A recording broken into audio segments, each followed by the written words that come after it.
Alice, what's going on? Follow me into Wonderland. Nothing here is quite as it seems.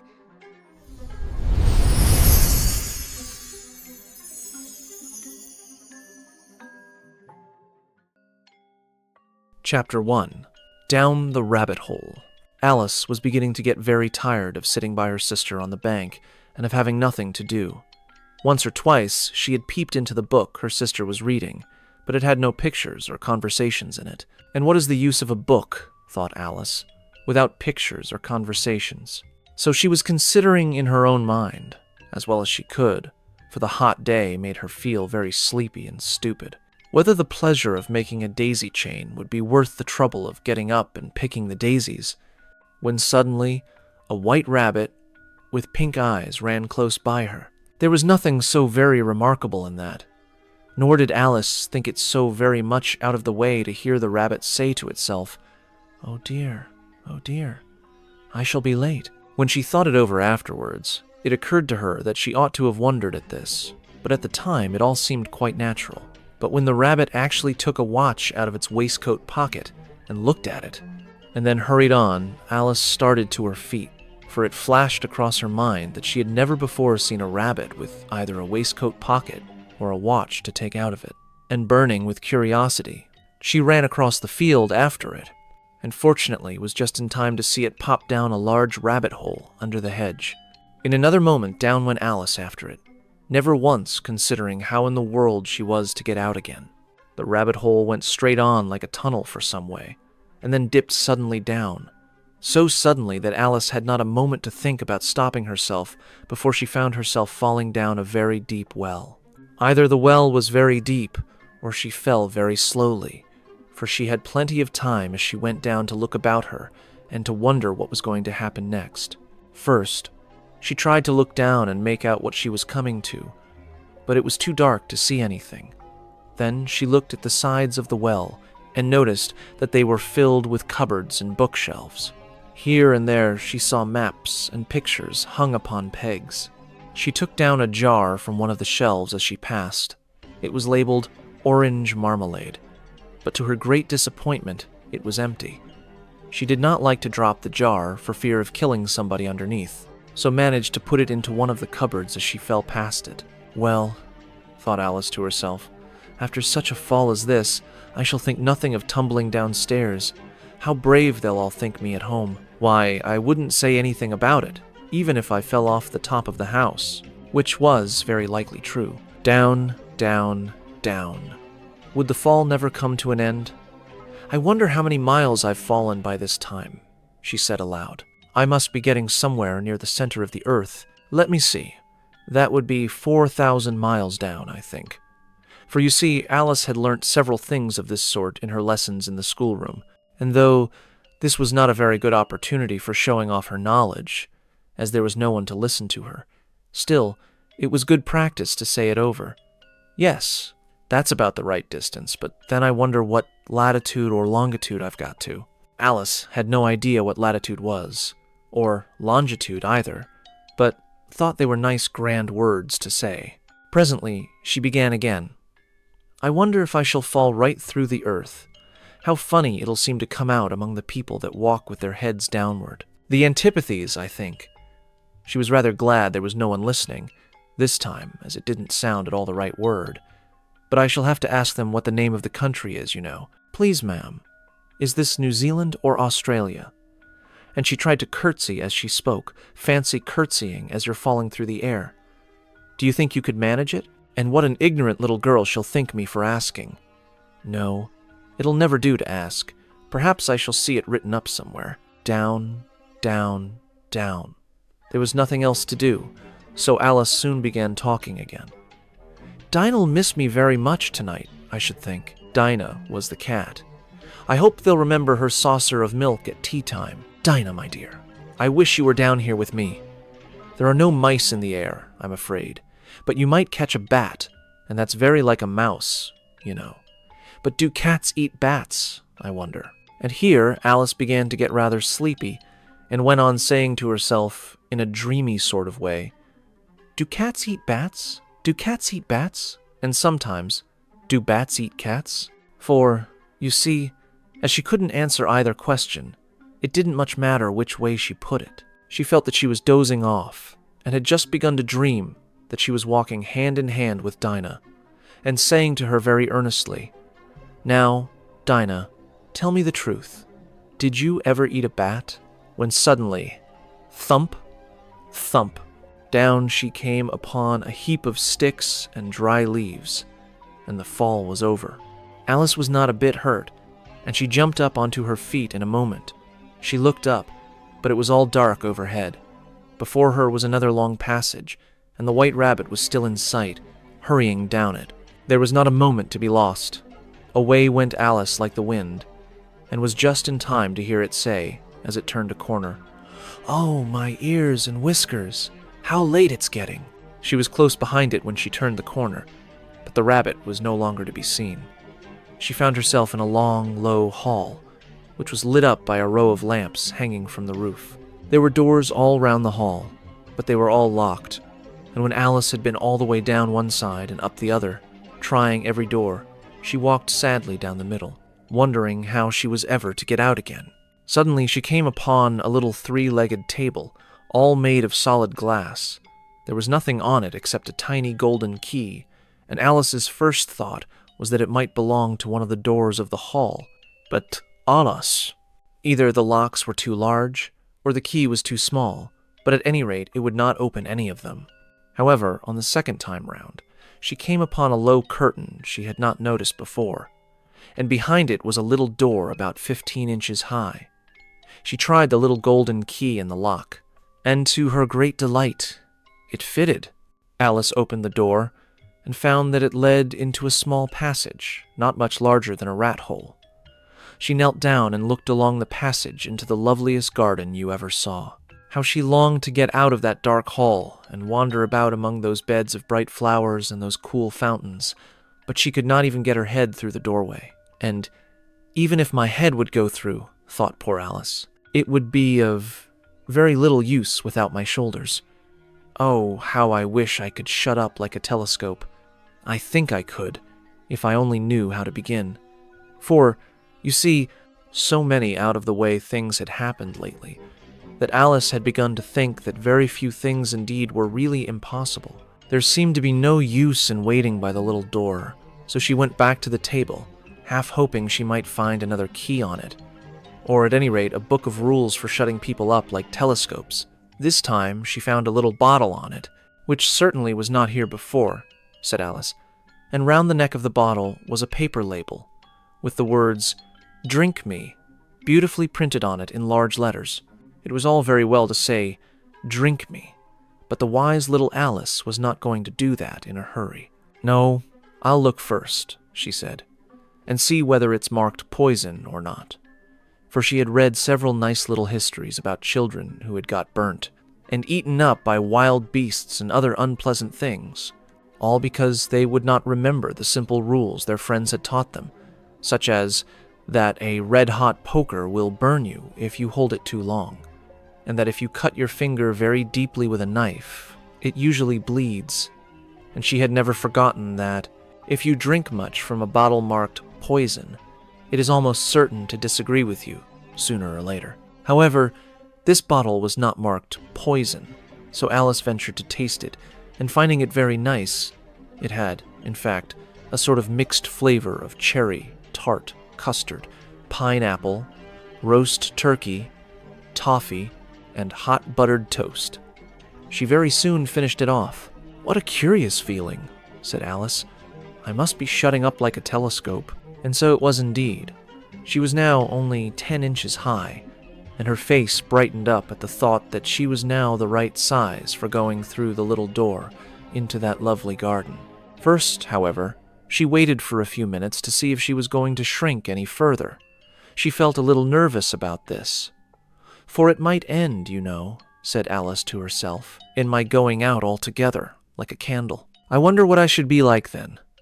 And she tried to fancy what the flame of a candle is like after the candle is blown out, for she could not remember ever having seen such a thing. After a while, finding that nothing more happened, she decided on going into the garden at once. But, alas, for poor Alice, When she got to the door, she found she had forgotten the little golden key, and when she went back to the table for it, she found she could not possibly reach it. She could see it quite plainly through the glass, and she tried her best to climb up one of the legs of the table, but it was too slippery, and when she had tired herself out with trying, the poor little thing sat down and cried.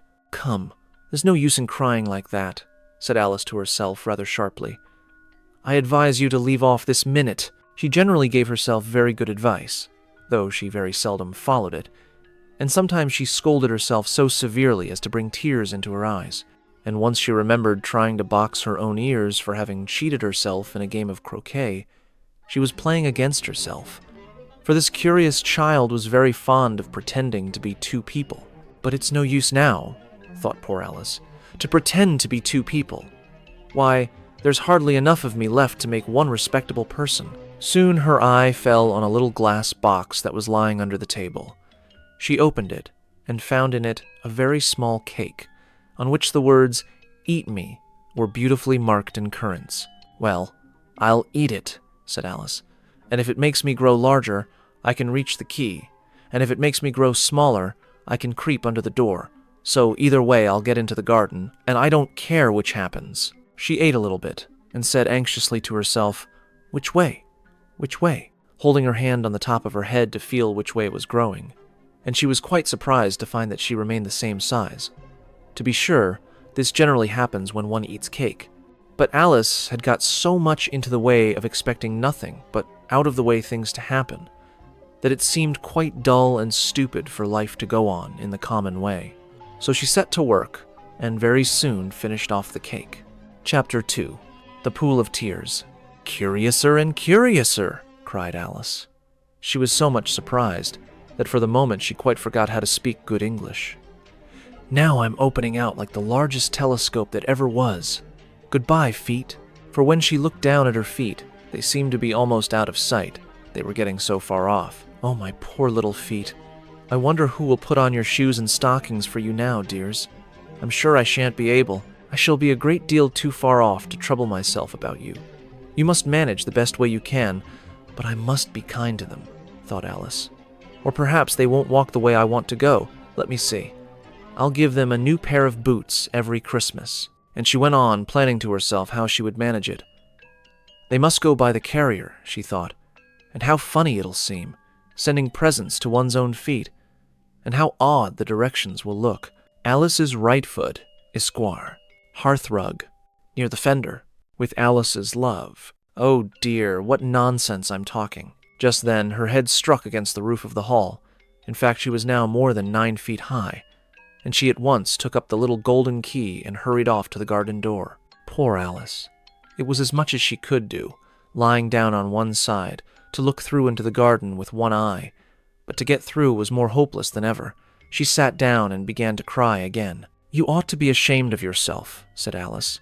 "A great girl like you," she might well say this, "to go on crying in this way. Stop this moment, I tell you." But she went on all the same, shedding gallons of tears, until there was a large pool all round her, about 4 inches deep, and reaching half down the hall. After a time, she heard a little pattering of feet in the distance, and she hastily dried her eyes to see what was coming. It was the White Rabbit returning, splendidly dressed, with a pair of white kid gloves in one hand and a large fan in the other. He came trotting along in a great hurry, muttering to himself as he came, "Oh, the Duchess, the Duchess! Oh, won't she be savage if I've kept her waiting?" Alice felt so desperate that she was ready to ask help of anyone. So, when the rabbit came near her, she began, in a low, timid voice, "If you please, sir." The rabbit started violently, dropped the white kid gloves and the fan, and scurried away into the darkness, as hard as he could go. Alice took up the fan and gloves, and as the hall was very hot, she kept fanning herself all the time she went on talking. "Dear, dear, how queer everything is today. And yesterday, things went on just as usual. I wonder if I've been changed in the night. Let me think. Was I the same when I got up this morning? I almost think I can remember feeling a little different. But if I'm not the same, the next question is, who in the world am I? Ah, that's the great puzzle. And she began thinking over all the children she knew that were of the same age as herself, to see if she could have been changed for any of them. I'm sure I'm not Ada, she said, for her hair goes in such long ringlets, and mine doesn't go in ringlets at all. And I'm sure I can't be Mabel, for I know all sorts of things. And she knows such a very little. Besides, she's she, and I'm I, and oh dear, how puzzling it all is. I'll try if I know all the things I used to know. Let me see. 4 times 5 is 12, and 4 times 6 is 13, and 4 times 7 is, oh dear, I shall never get to 20 at that rate. However, the multiplication table doesn't signify. Let's try geography. London is the capital of Paris, and Paris is the capital of Rome. And Rome, no, that's all wrong, I'm certain. I must have been changed for Mabel. I'll try and say, how doth the little... And she crossed her hands on her lap, as if she were saying lessons, and began to repeat it. But her voice sounded hoarse and strange, and the words did not come the same as they used to do. How doth the little crocodile improve his shining tail, and pour the waters of the Nile on every golden scale? How cheerfully he seems to grin, how neatly spread his claws, and welcome little fishes in, with gently smiling jaws. I'm sure those are not the right words, said poor Alice, and her eyes filled with tears again as she went on. I must be Mabel after all, and I shall have to go and live in that poky little house, and have next to no toys to play with, and oh, ever so many lessons to learn. No, I've made up my mind about it. If I'm Mabel, I'll stay down here. It'll be no use their putting their heads down and saying, "Come up again, dear." I shall only look up and say, "Who am I then? Tell me that first, and then, if I like being that person, I'll come up. If not, I'll stay down here till I'm somebody else." But, oh dear, cried Alice, with a sudden burst of tears, I do wish they would put their heads down. I am so very tired of being all alone here. As she said this, she looked down at her hands, and was surprised to see that she had put on one of the rabbit's little white kid gloves while she was talking. How can I have done that? She thought. I must be growing small again. She got up and went to the table to measure herself by it, and found that, as nearly as she could guess, she was now about 2 feet high, and was going on shrinking rapidly. She soon found out that the cause of this was the fan she was holding, and she dropped it hastily, just in time to avoid shrinking away altogether. That was a narrow escape, said Alice, a good deal frightened at the sudden change, but very glad to find herself still in existence. And now for the garden, and she ran with all speed back to the little door. But, alas, the little door was shut again, and the little golden key was lying on the glass table as before. And things are worse than ever, thought the poor child, for I never was so small as this before, never, and I declare it's too bad that it is. As she said these words, her foot slipped, and in another moment, splash! She was up to her chin in salt water. Her first idea was that she had somehow fallen into the sea, and in that case, I can go back by railway, she said to herself. Alice had been to the seaside once in her life, and had come to the general conclusion that wherever you go to on the English coast, you find a number of bathing machines in the sea, some children digging in the sand with wooden spades, then a row of lodging houses, and behind them a railway station. However, she soon made out that she was in the pool of tears which she had wept when she was 9 feet high. I wish I hadn't cried so much, said Alice, as she swam about, trying to find her way out. I shall be punished for it now, I suppose, by being drowned in my own tears. That will be a queer thing, to be sure. However, everything is queer today. Just then she heard something splashing about in the pool a little way off, and she swam nearer to make out what it was. At first she thought it must be a walrus or hippopotamus, but then she remembered how small she was now, and she soon made out that it was only a mouse that had slipped in like herself. Would it be of any use now, thought Alice, to speak to this mouse? Everything is so out of the way down here that I should think very likely it can talk. At any rate, there's no harm in trying. So she began, "Oh, mouse, do you know the way out of this pool? I am very tired of swimming about here, O mouse." Alice thought this must be the right way of speaking to a mouse. She had never done such a thing before, but she remembered having seen in her brother's Latin grammar, "A mouse, of a mouse, to a mouse. A mouse, O mouse." The mouse looked at her rather inquisitively, and seemed to her to wink with one of its little eyes, but it said nothing. "Perhaps it doesn't understand English," thought Alice. "I dare say it's a French mouse, come over with William the Conqueror." For, with all her knowledge of history, Alice had no very clear notion how long ago anything had happened. So she began again. "Où est ma chatte?" which was the first sentence in her French lesson book. The mouse gave a sudden leap out of the water, and seemed to quiver all over with fright. "Oh, I beg your pardon!" cried Alice hastily, afraid that she had hurt the poor animal's feelings. "I quite forgot you didn't like cats." "Not like cats!" cried the mouse, in a shrill, passionate voice. "Would you like cats if you were me?" "Well, perhaps not," said Alice in a soothing tone. "Don't be angry about it. And yet, I wish I could show you our cat Dinah. I think you'd take a fancy to cats if you could only see her. She is such a dear, quiet thing," Alice went on, half to herself, as she swam lazily about in the pool, "and she sits purring so nicely by the fire, licking her paws and washing her face, and she is such a nice, soft thing to nurse, and she's such a capital one for catching mice." "Oh, I beg your pardon," cried Alice again. For this time the mouse was bristling all over, and she felt certain it must be really offended. "We won't talk about her any more if you'd rather not." "We indeed," cried the mouse, who was trembling down to the end of his tail. "As if I would talk on such a subject. Our family always hated cats. Nasty, low, vulgar things. Don't let me hear the name again." "I won't indeed," said Alice, in a great hurry to change the subject of conversation. Are you fond of dogs?" The mouse did not answer, so Alice went on eagerly. "There's such a nice little dog near our house I should like to show you. A little bright-eyed terrier, you know, with, oh, such long, curly brown hair. And it'll fetch things when you throw them. And it'll sit up and beg for its dinner, and all sorts of things. I can't remember half of them. And it belongs to a farmer, you know, and he says it's so useful. It's worth £100. He says it kills all the rats and—" "Oh, dear," cried Alice in a sorrowful tone. "I'm afraid I've offended it again," for the mouse was swimming away from her as hard as it could go, and making quite a commotion in the pool as it went. So she called softly after it, "Mouse dear, do come back again, and we won't talk about cats or dogs either, if you don't like them." When the mouse heard this, it turned round and swam slowly back to her.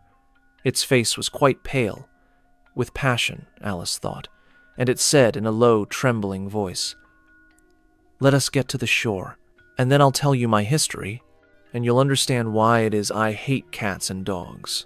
It was high time to go, for the pool was getting quite crowded with the birds and animals that had fallen into it.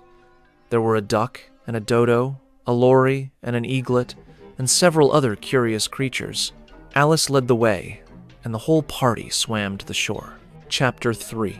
A caucus race and a long tail. They were indeed a queer-looking party that assembled on the bank, the birds with draggled feathers, the animals with their fur clinging close to them, and all dripping wet, cross, and uncomfortable. The first question, of course, was how to get dry again. They had a consultation about this, and after a few minutes it seemed quite natural to Alice to find herself talking familiarly with them, as if she had known them all her life. Indeed, she had quite a long argument with the lory, who at last turned sulky and would only say, "I am older than you, and must know better." And this Alice would not allow without knowing how old it was, and, as the lory positively refused to tell its age, there was no more to be said. At last, the mouse, who seemed to be a person of authority among them, called out, "Sit down, all of you, and listen to me. I'll soon make you dry enough." They all sat down at once, in a large ring, with the mouse in the middle. Alice kept her eyes anxiously fixed on it, for she felt sure she would catch a bad cold if she did not get dry very soon. "Ahem," said the mouse with an important air. "Are you all ready?" This is the driest thing I know. Silence all round, if you please." William the Conqueror, whose cause was favored by the Pope, was soon submitted to by the English, who wanted leaders, and had been of late much accustomed to usurpation and conquest. Edwin and Morcar, the Earls of Mercia and Northumbria. "Ah," said the Lory with a shiver. "I beg your pardon," said the Mouse, frowning, but very politely. "Did you speak?" "Not I," said the Lory hastily. "I thought you did," said the Mouse. "I proceed. Edwin and Morcar, the Earls of Mercia and Northumbria, declared for him, and even Stigand, the patriotic Archbishop of Canterbury, found it advisable." "Found what?" said the Duck. "Found it," the Mouse replied rather crossly. "Of course you know what it means." "I know what it means well enough when I find a thing," said the Duck. "It's generally a frog or a worm. The question is, what did the Archbishop find?" The Mouse did not notice this question, but hurriedly went on. "Found it advisable to go with Edgar Atheling to meet William and offer him the crown. William's conduct at first was moderate, but the insolence of his Normans— How are you getting on now, my dear?" it continued, turning to Alice as it spoke. "As wet as ever," said Alice in a melancholy tone. "It doesn't seem to dry me at all." "In that case," said the Dodo solemnly, rising to its feet, "I move that the meeting adjourn for the immediate adoption of more energetic remedies." "Speak English," said the Eaglet. "I don't know the meaning of half those long words, and what's more, I don't believe you do either." And the Eaglet bent down its head to hide a smile. Some of the other birds tittered audibly. "What I was going to say," said the Dodo in an offended tone, "was that the best thing to get us dry would be a caucus race." "What is a caucus race?" said Alice. Not that she wanted much to know, but the Dodo had paused, as if it thought that somebody ought to speak, and no one else seemed inclined to say anything. "Why," said the Dodo, "the best way to explain it is to do it. And, as you might like to try the thing yourself, some winter day, I will tell you how the Dodo managed it. First it marked out a race course, in a sort of circle. The exact shape doesn't matter, it said. And then all the party were placed along the course, here and there. There was no 1, 2, 3, and away, but they began running when they liked, and left off when they liked, so that it was not easy to know when the race was over.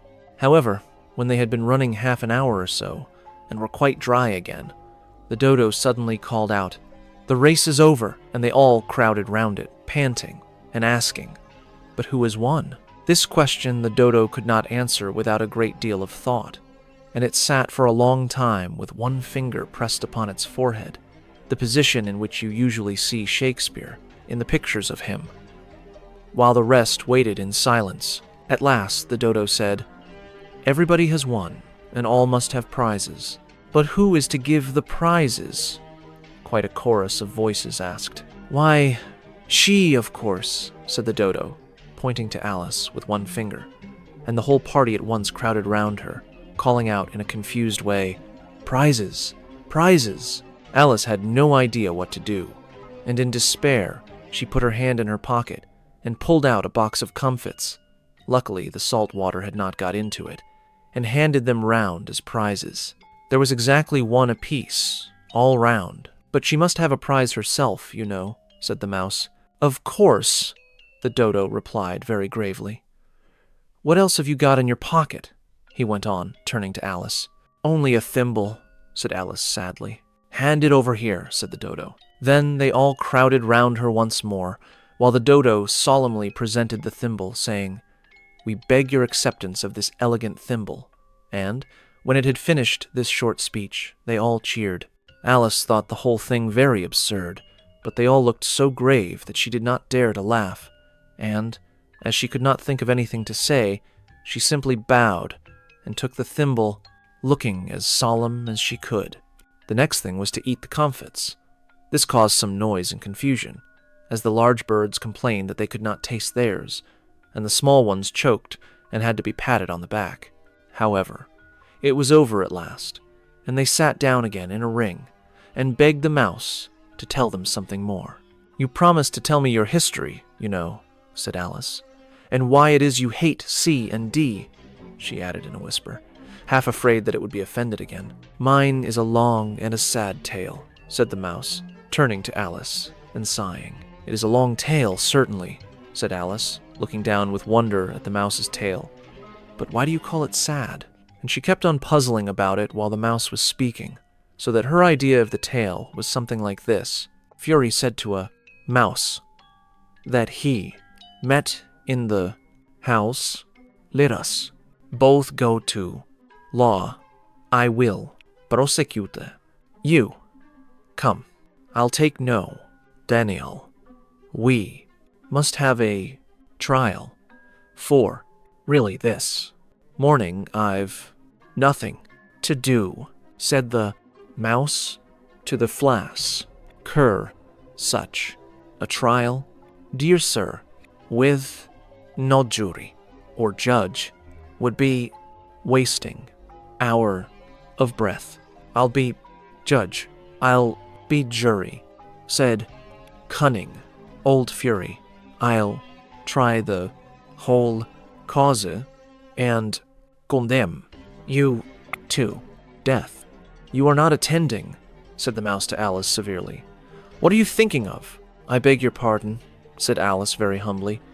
"You had got to the fifth bend, I think?" "I had not," cried the mouse, sharply and very angrily. "Not," said Alice, always ready to make herself useful, and looking anxiously about her. "Oh, do let me help to undo it." "I shall do nothing of the sort," said the mouse, getting up and walking away. "You insult me by talking such nonsense." "I didn't mean it," pleaded poor Alice. "But you're so easily offended, you know." The mouse only growled in reply. "Please come back and finish your story," Alice called after it, and the others all joined in chorus. "Yes, please do." But the mouse only shook its head impatiently and walked a little quicker. "What a pity it wouldn't stay," sighed the Lory, as soon as it was quite out of sight, and an old crab took the opportunity of saying to her daughter, "Ah, my dear, let this be a lesson to you, never to lose your temper." "Hold your tongue, ma," said the young crab a little snappishly. "You're enough to try the patience of an oyster." "I wish I had our Dinah here. I know I do," said Alice aloud, addressing nobody in particular. "She'd soon fetch it back." "And who is Dinah, if I might venture to ask the question?" said the Lory. Alice replied eagerly, for she was always ready to talk about her pet. "Dinah's our cat, and she's such a capital one for catching mice you can't think.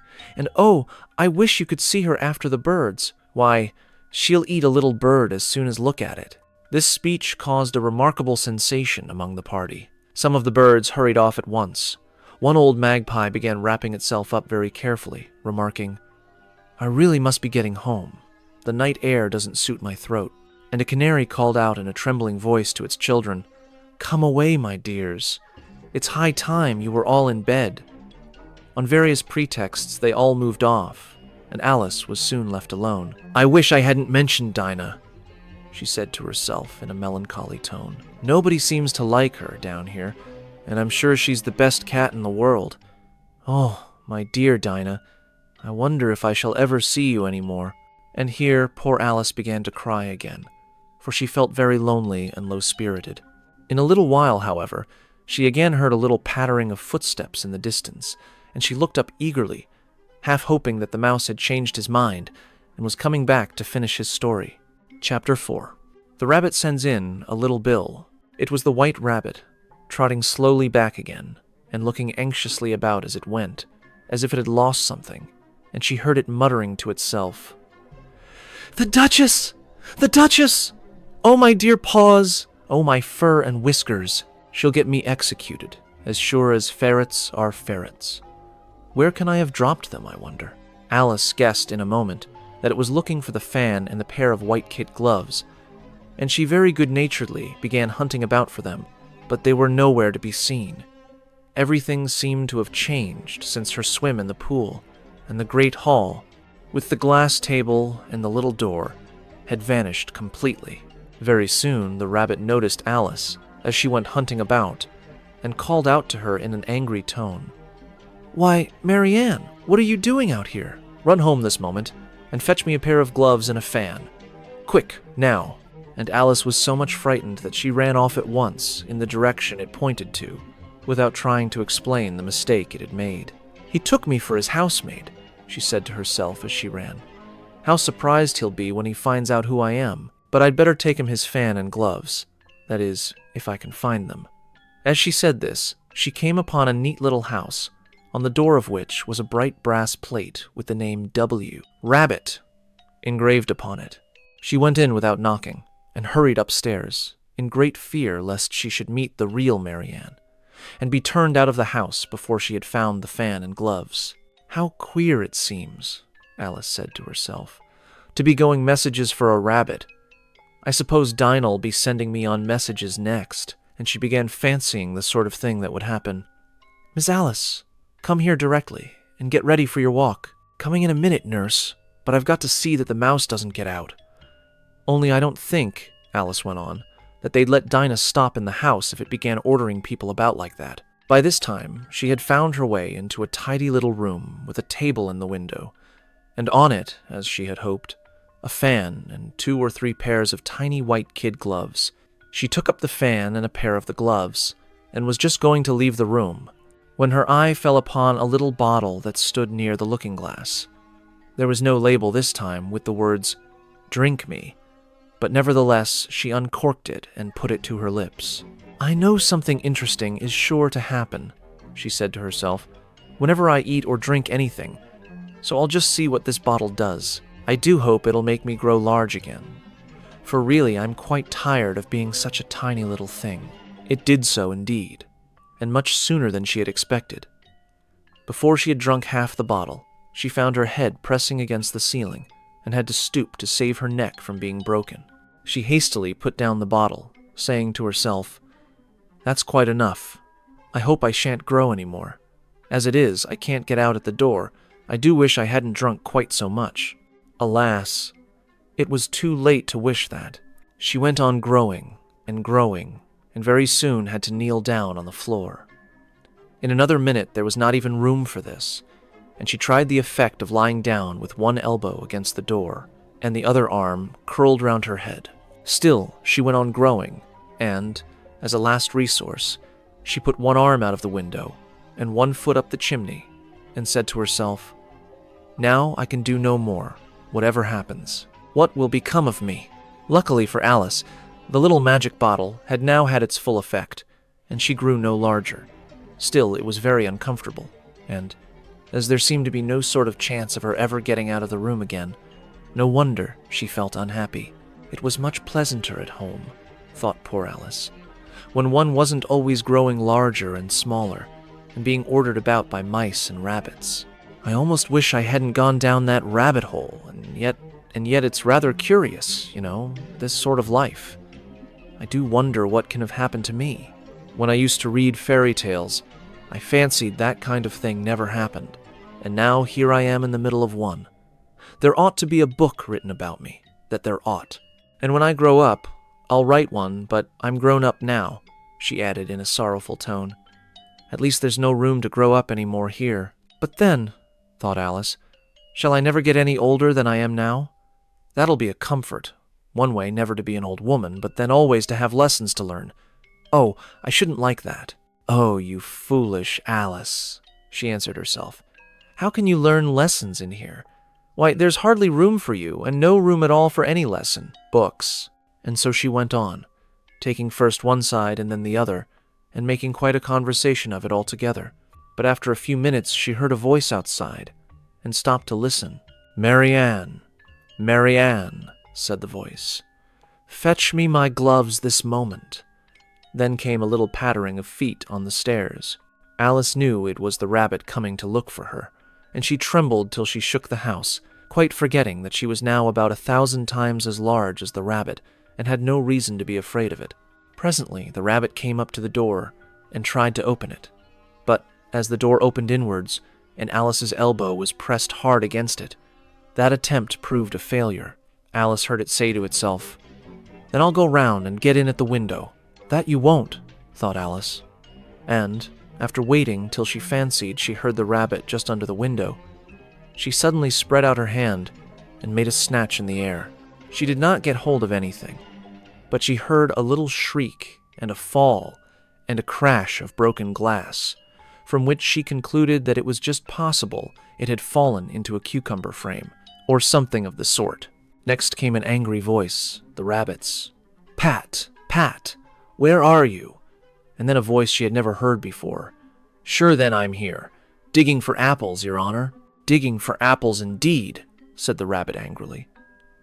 "Here, come and help me out of this." Sounds of more broken glass. "Now tell me, Pat, what's that in the window?" "Sure, it's an arm, Your Honor." He pronounced it arum. "An arm, you goose? Whoever saw one that size? Why, it fills the whole window." "Sure it does, Your Honor. But it's an arm for all that." "Well, it's got no business there at any rate. Go and take it away." There was a long silence after this, and Alice could only hear whispers now and then, such as, "Sure, I don't like it, Your Honor. At all, at all." "Do as I tell you, you coward." And at last she spread out her hand again, and made another snatch in the air. This time there were 2 little shrieks, and more sounds of broken glass. What a number of cucumber frames there must be, thought Alice. I wonder what they'll do next. As for pulling me out of the window, I only wish they could. I'm sure I don't want to stay in here any longer. She waited for some time without hearing anything more. At last came a rumbling of little cartwheels, and the sound of a good many voices, all talking together. She made out the words, "Where's the other ladder? Why, I hadn't to bring but one. Bill's got the other. Bill, fetch it here, lad. Here, put 'em up at this corner. No, tie 'em together first. They don't reach half high enough yet. Oh, they'll do well enough.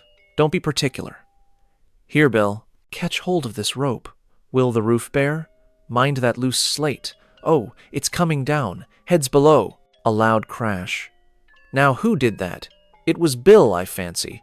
Who's to go down the chimney?" "Nay, I shan't. You do it. That I won't, then. Bill's to go down. Here, Bill. The master says you're to go down the chimney." "Oh, so Bill's got to come down the chimney, has he?" said Alice to herself. Shy. They seem to put everything upon Bill. I wouldn't be in Bill's place for a good deal. This fireplace is narrow, to be sure, but I think I can kick a little. She drew her foot as far down the chimney as she could, and waited till she heard a little animal, she couldn't guess of what sort it was, scratching and scrambling about in the chimney close above her. Then, saying to herself, "This is Bill," she gave one sharp kick and waited to see what would happen next. The first thing she heard was a general chorus of, "There goes Bill," then the rabbit's voice along, "Catch him, you by the hedge," then silence, and then another confusion of voices. "Hold up his head, Brandy, now. Don't choke him. How was it, old fellow? What happened to you? Tell us all about it." Last came a little feeble, squeaking voice. "That's Bill," thought Alice. "Well, I hardly know. No more, thank ye. I'm better now, but I'm a deal too flustered to tell you all I know is. Something comes at me like a jack-in-the-box, and up I goes like a skyrocket." "So you did, old fellow," said the others. "We must burn the house down," said the rabbit's voice, and Alice called out as loud as she could, "If you do, I'll set Dinah at you." There was a dead silence instantly, and Alice thought to herself, I wonder what they will do next. If they had any sense, they'd take the roof off. After a minute or two, they began moving about again, and Alice heard the rabbit say, "A barrowful will do, to begin with." A barrowful of what? thought Alice, but she had not long to doubt, for the next moment a shower of little pebbles came rattling in at the window, and some of them hit her in the face. "I'll put a stop to this," she said to herself, and shouted out, "You'd better not do that again," which produced another dead silence. Alice noticed with some surprise that the pebbles were all turning into little cakes as they lay on the floor, and a bright idea came into her head. "If I eat one of these cakes," she thought, "it's sure to make some change in my size, and as it can't possibly make me larger, it must make me smaller, I suppose."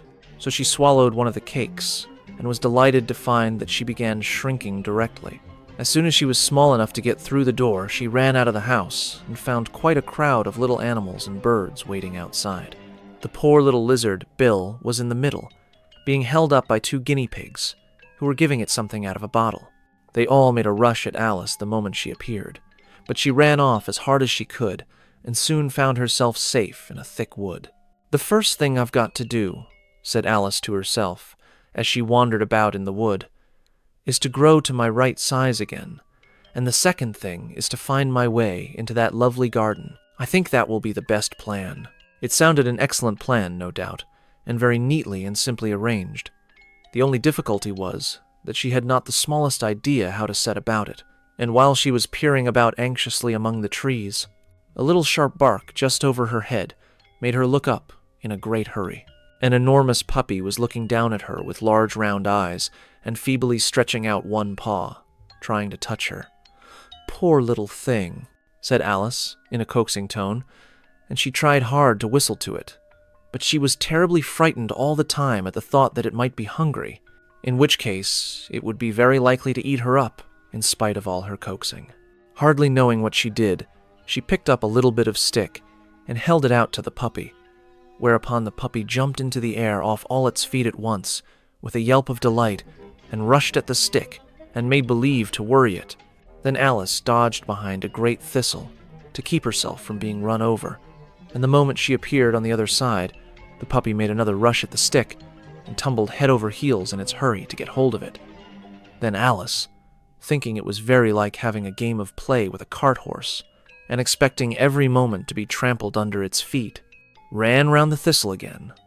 Then the puppy began a series of short charges at the stick, running a very little way forwards each time and a long way back, and barking hoarsely all the while, till at last it sat down a good way off, panting, with its tongue hanging out of its mouth, and its great eyes half shut.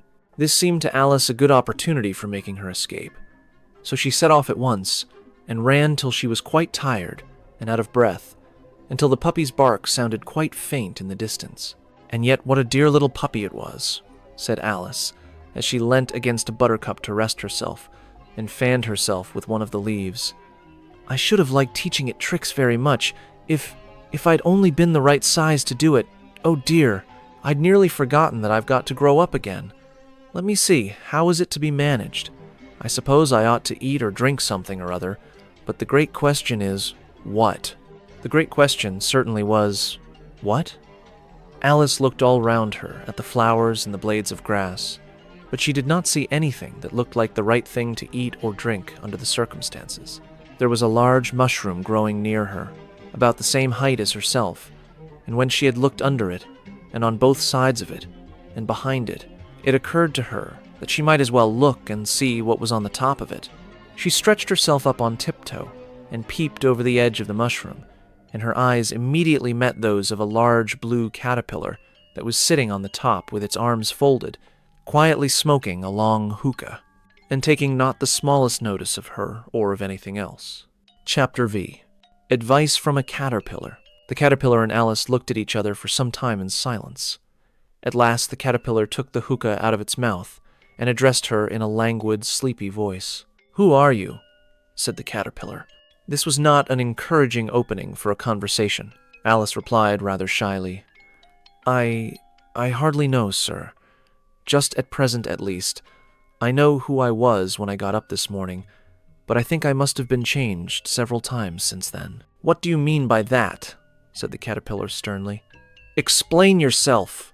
"I can't explain myself, I'm afraid, sir," said Alice, "because I'm not myself, you see." "I don't see," said the caterpillar. "I'm afraid I can't put it more clearly," Alice replied very politely, "for I can't understand it myself to begin with, and being so many different sizes in a day is very confusing." "It isn't," said the caterpillar. "Well, perhaps you haven't found it so yet," said Alice. "But when you have to turn into a chrysalis, you will someday, you know. And then, after that, into a butterfly. I should think you'll feel it a little queer, won't you?" "Not a bit," said the caterpillar. "Well, perhaps your feelings may be different," said Alice. "All I know is, it would feel very queer to me." "You!" said the caterpillar contemptuously. "Who are you?" Which brought them back again to the beginning of the conversation. Alice felt a little irritated at the caterpillar's making such very short remarks, and she drew herself up and said very gravely, "I think you ought to tell me who you are first." "Why?" said the caterpillar. Here was another puzzling question, and as Alice could not think of any good reason, and as the caterpillar seemed to be in a very unpleasant state of mind, she turned away. "Come back," the caterpillar called after her, I've something important to say." This sounded promising, certainly. Alice turned and came back again. "Keep your temper," said the caterpillar. "Is that all?" said Alice, swallowing down her anger as well as she could. "No," said the caterpillar. Alice thought she might as well wait, as she had nothing else to do, and perhaps after all it might tell her something worth hearing. For some minutes it puffed away without speaking, but at last it unfolded its arms, took the hookah out of its mouth again, and said, "So you think you're changed, do you?" "I'm afraid I am, sir," said Alice. "I can't remember things as I used, and I don't keep the same size for 10 minutes together." "Can't remember what things?" said the caterpillar. "Well, I've tried to say, 'How doth the little busy bee?' but it all came different," Alice replied in a very melancholy voice. "Repeat. 'You are old, Father William,'" said the caterpillar. Alice folded her hands and began. "You are old, Father William," the young man said, "and your hair has become very white, and yet you incessantly stand on your head. Do you think, at your age, it is right?" "In my youth," Father William replied to his son, "I feared it might injure the brain. But now that I'm perfectly sure I have none, why, I do it again and again." "You are old," said the youth, "as I mentioned before, and have grown most uncommonly fat. Yet you turned a back somersault in at the door. Pray, what is the reason of that?" "In my youth," said the sage, as he shook his gray locks, "I kept all my limbs very supple. By the use of this ointment, 1 shilling the box. Allow me to sell you a couple?" "You are old," said the youth, "and your jaws are too weak for anything tougher than suet. Yet you finished the goose, with the bones and the beak. Pray, how did you manage to do it?" "In my youth," said his father, "I took to the law, and argued each case with my wife, and the muscular strength which it gave to my jaw has lasted the rest of my life." "You are old," said the youth. "One would hardly suppose that your eye was as steady as ever. Yet you balanced an eel on the end of your nose. What made you so awfully clever?" "I have answered 3 questions, and that is enough," said his father. "Don't give yourself airs. Do you think I can listen all day to such stuff? Be off, or I'll kick you downstairs." "That is not said right," said the caterpillar. "Not quite right, I'm afraid," said Alice, timidly. "Some of the words have got altered." "It is wrong from beginning to end," said the caterpillar decidedly, and there was silence for some minutes. The caterpillar was the first to speak. "What size do you want to be?" it asked. "Oh, I'm not particular as to size," Alice hastily replied. "Only one doesn't like changing so often, you know." "I don't know," said the caterpillar. Alice said nothing. She had never been so much contradicted in her life before, and she felt that she was losing her temper. "Are you content now?" said the caterpillar. "Well, I should like to be a little larger, sir, if you wouldn't mind," said Alice. 3 inches is such a wretched height to be." "It is a very good height indeed," said the caterpillar angrily, rearing itself upright as it spoke. It was exactly 3 inches high. "But I'm not used to it," pleaded poor Alice in a piteous tone, and she thought of herself, "I wish the creatures wouldn't be so easily offended." "You'll get used to it in time," said the caterpillar, and it put the hookah into its mouth and began smoking again. This time Alice waited patiently until it chose to speak again. In a minute or two, the caterpillar took the hookah out of its mouth and yawned once or twice, and shook itself. Then it got down off the mushroom and crawled away in the grass, merely remarking as it went, "One side will make you grow taller, and the other side will make you grow shorter." "One side of what? The other side of what?" thought Alice to herself. "Of the mushroom," said the caterpillar, just as if she had asked it aloud, and in another moment it was out of sight. Alice remained looking thoughtfully at the mushroom for a minute, trying to make out which were the 2 sides of it, and as it was perfectly round, she found this a very difficult question. However, at last she stretched her arms round it as far as they would go, and broke off a bit of the edge with each hand. "And now which is which?" she said to herself, and nibbled a little of the right-hand bit to try the effect. The next moment she felt a violent blow underneath her chin. It had struck her foot. She was a good deal frightened by this very sudden change, but she felt that there was no time to be lost, as she was shrinking rapidly, so she set to work at once to eat some of the other bit. Her chin was pressed so closely against her foot that there was hardly room to open her mouth. But she did it at last, and managed to swallow a morsel of the left-hand bit. "Come, my head's free at last," said Alice, in a tone of delight, which changed into alarm in another moment, when she found that her shoulders were nowhere to be found. All she could see, when she looked down, was an immense length of neck, which seemed to rise like a stalk out of a sea of green leaves that lay far below her. "What can all that green stuff be?" said Alice. "And where have my shoulders got to? And oh, my poor hands, how is it I can't see you?" She was moving them about as she spoke, but no result seemed to follow, except a little shaking among the distant green leaves. As there seemed to be no chance of getting her hands up to her head, she tried to get her head down to them, and was delighted to find that her neck would bend about easily in any direction, like a serpent. She had just succeeded in curving it down into a graceful zigzag, and was going to dive in among the leaves, which she found to be nothing but the tops of the trees under which she had been wandering, when a sharp hiss made her draw back in a hurry. A large pigeon had flown into her face, and was beating her violently with its wings. "Serpent!" screamed the pigeon. "I'm not a serpent," said Alice indignantly. "Let me alone." "Serpent, I say again," repeated the pigeon, but in a more subdued tone, and added with a kind of sob, "I've tried every way, and nothing seems to suit them." "I haven't the least idea what you're talking about," said Alice. "I've tried the roots of trees, and I've tried banks, and I've tried hedges," the pigeon went on, without attending to her. "But those serpents, there's no pleasing them." Alice was more and more puzzled, but she thought there was no use in saying anything more till the pigeon had finished. "As if it wasn't trouble enough hatching the eggs," said the pigeon, "but I must be on the lookout for serpents night and day. Why, I haven't had a wink of sleep these 3 weeks." "I'm very sorry you've been annoyed," said Alice, who was beginning to see its meaning. "And just as I'd taken the highest tree in the wood," continued the pigeon, raising its voice to a shriek, "and just as I was thinking I should be free of them at last, they must needs come wriggling down from the sky. Ugh, serpent." "But I'm not a serpent, I tell you," said Alice. I'm a... "Well, what are you?" said the pigeon. "I can see you're trying to invent something." I'm a little girl," said Alice, rather doubtfully, as she remembered the number of changes she had gone through that day. "A likely story indeed," said the pigeon in a tone of the deepest contempt. "I've seen a good many little girls in my time, but never one with such a neck as that. No, you're a serpent, and there's no use denying it. I suppose you'll be telling me next that you never tasted an egg."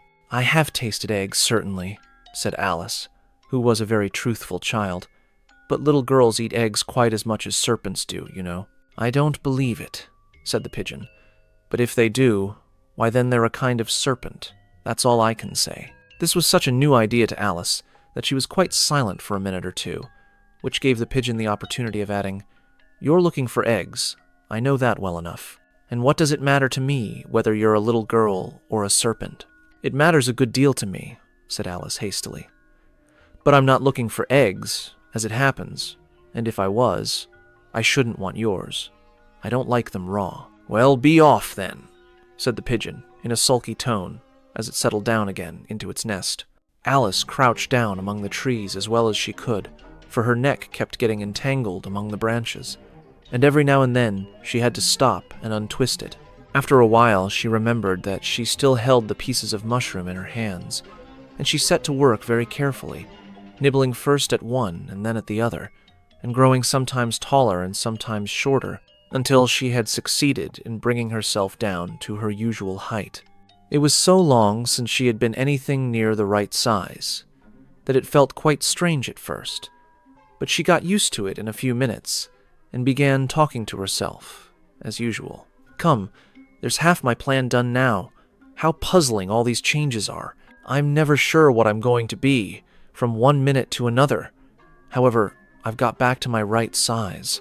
The next thing is, to get into that beautiful garden. How is that to be done, I wonder?" As she said this, she came suddenly upon an open place, with a little house in it about 4 feet high. "Whoever lives there," thought Alice, "it'll never do to come upon them this size. Why, I should frighten them out of their wits." So she began nibbling at the right-hand bit again, and did not venture to go near the house till she had brought herself down to 9 inches high. Chapter 6. Pig and Pepper. For a minute or two she stood looking at the house, and wondering what to do next, when suddenly a footman in livery came running out of the wood. She considered him to be a footman because he was in livery. Otherwise, judging by his face only, she would have called him a fish, and rapped loudly at the door with his knuckles. It was opened by another footman in livery, with a round face and large eyes like a frog. And both footmen, Alice noticed, had powdered hair that curled all over their heads. She felt very curious to know what it was all about, and crept a little way out of the wood to listen. The fish footman began by producing from under his arm a great letter, nearly as large as himself, and this he handed over to the other, saying, in a solemn tone, "For the Duchess, an invitation from the Queen to play croquet." The frog footman repeated, in the same solemn tone, only changing the order of the words a little, "From the Queen, an invitation for the Duchess to play croquet." Then they both bowed low, and their curls got entangled together. Alice laughed so much at this that she had to run back into the wood for fear of their hearing her. And when she next peeped out the fish, footman was gone, and the other was sitting on the ground near the door, staring stupidly up into the sky. Alice went timidly up to the door and knocked. "There's no sort of use in knocking," said the footman, "and that for 2 reasons. First, because I'm on the same side of the door as you are. Secondly, because they're making such a noise inside, no one could possibly hear you." And certainly there was a most extraordinary noise going on within, a constant howling and sneezing, and every now and then a great crash, as if a dish or kettle had been broken to pieces. "Please then," said Alice, "how am I to get in?" "There might be some sense in your knocking," the footman went on without attending to her, "if we had the door between us. For instance, if you were inside, you might knock, and I could let you out, you know." He was looking up into the sky all the time he was speaking, and this Alice thought decidedly uncivil. But perhaps he can't help it, she said to herself. His eyes are so very nearly at the top of his head, but at any rate he might answer questions. "How am I to get in?" she repeated aloud. "I shall sit here," the footman remarked, "till tomorrow." At this moment, the door of the house opened, and a large plate came skimming out, straight at the footman's head.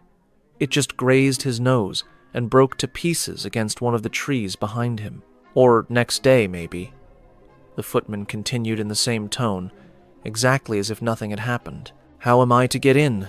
asked Alice again, in a louder tone. "Are you to get in at all?" said the footman. "That's the first question, you know." It was, no doubt. Only Alice did not like to be told so. "It's really dreadful," she muttered to herself. "The way all the creatures argue. It's enough to drive one crazy." The footman seemed to think this a good opportunity for repeating his remark, with variations. "I shall sit here," he said, "on and off, for days and days." "But what am I to do?" said Alice. "Anything you like," said the footman, and began whistling. "Oh, there's no use in talking to him," said Alice desperately. "He's perfectly idiotic," and she opened the door and went in. The door led right into a large kitchen, which was full of smoke from one end to the other. The Duchess was sitting on a 3-legged stool in the middle, nursing a baby. The cook was leaning over the fire, stirring a large cauldron, which seemed to be full of soup. "There's certainly too much pepper in that soup," Alice said to herself, as well as she could for sneezing. There was certainly too much of it in the air. Even the Duchess sneezed occasionally, and as for the baby, it was sneezing and howling alternately without a moment's pause. The only things in the kitchen that did not sneeze were the cook and a large cat, which was sitting on the hearth and grinning from ear to ear. "Please, would you tell me," said Alice, a little timidly, for she was not quite sure whether it was good manners for her to speak first, "why your cat grins like that?" "It's a Cheshire Cat," said the Duchess, "and that's why." "Pig!" She said the last word with such sudden violence that Alice quite jumped. But she saw in another moment that it was addressed to the baby and not to her, so she took courage and went on again. "I didn't know that Cheshire Cats always grinned. In fact, I didn't know that cats could grin." "They all can," said the Duchess. "And most of 'em do. I don't know of any that do," Alice said very politely, feeling quite pleased to have got into a conversation. "You don't know much," said the Duchess, "and that's a fact." Alice did not at all like the tone of this remark, and thought it would be as well to introduce some other subject of conversation. While she was trying to fix on one, the cook took the cauldron of soup off the fire, and at once set to work, throwing everything within her reach at the Duchess and the baby. The fire irons came first, then followed a shower of saucepans, plates, and dishes. The Duchess took no notice of them, even when they hit her, and the baby was howling so much already that it was quite impossible to say whether the blows hurt it or not.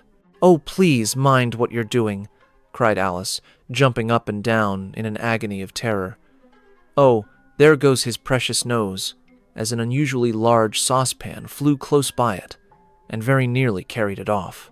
"If everybody minded their own business," the Duchess said in a hoarse growl, "the world would go round a deal faster than it does." "Which would not be an advantage," said Alice, who felt very glad to get an opportunity of showing off a little of her knowledge. "Just think of what work it would make with the day and night. You see, the earth takes 24 hours to turn round on its axis." "Talking of axes," said the Duchess, "chop off her head." Alice glanced rather anxiously at the cook to see if she meant to take the hint, but the cook was busily stirring the soup and seemed not to be listening, so she went on again. 24 hours, I think. Or is it 12?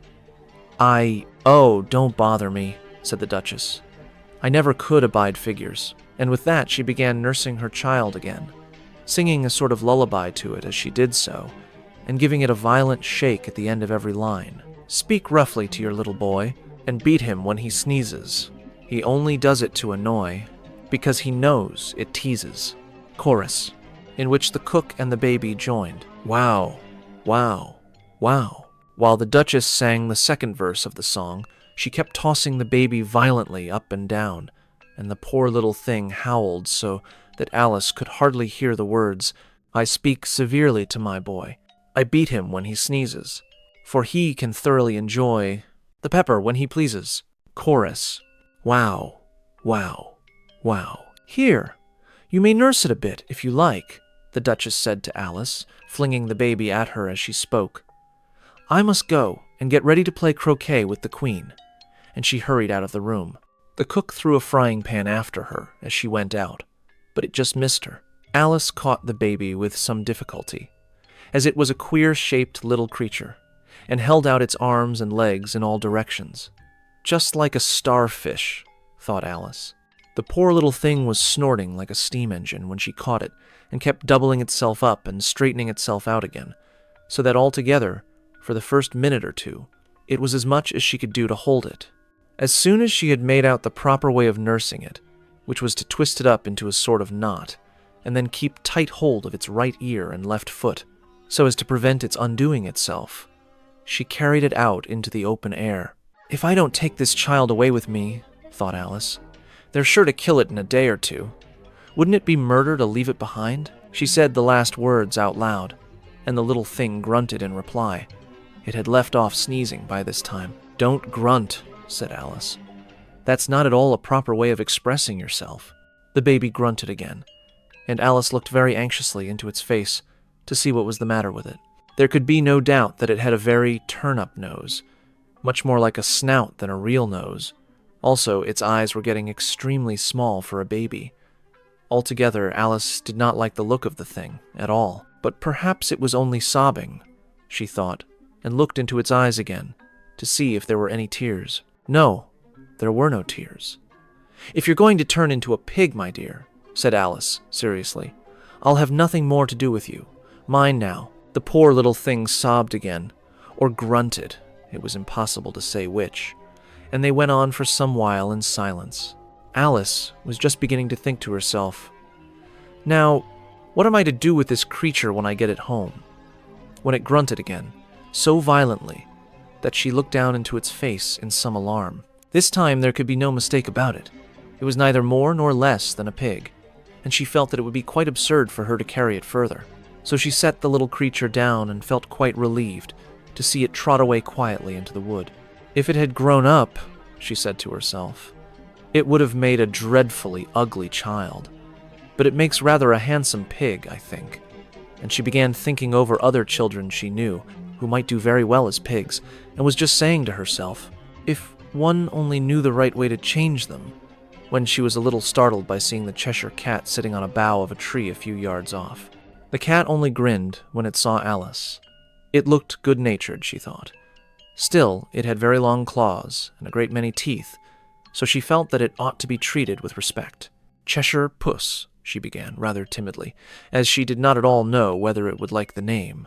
However, it only grinned a little wider. Come, it's pleased so far, thought Alice, and she went on. Would you tell me, please, which way I ought to go from here? That depends a good deal on where you want to get to, said the cat.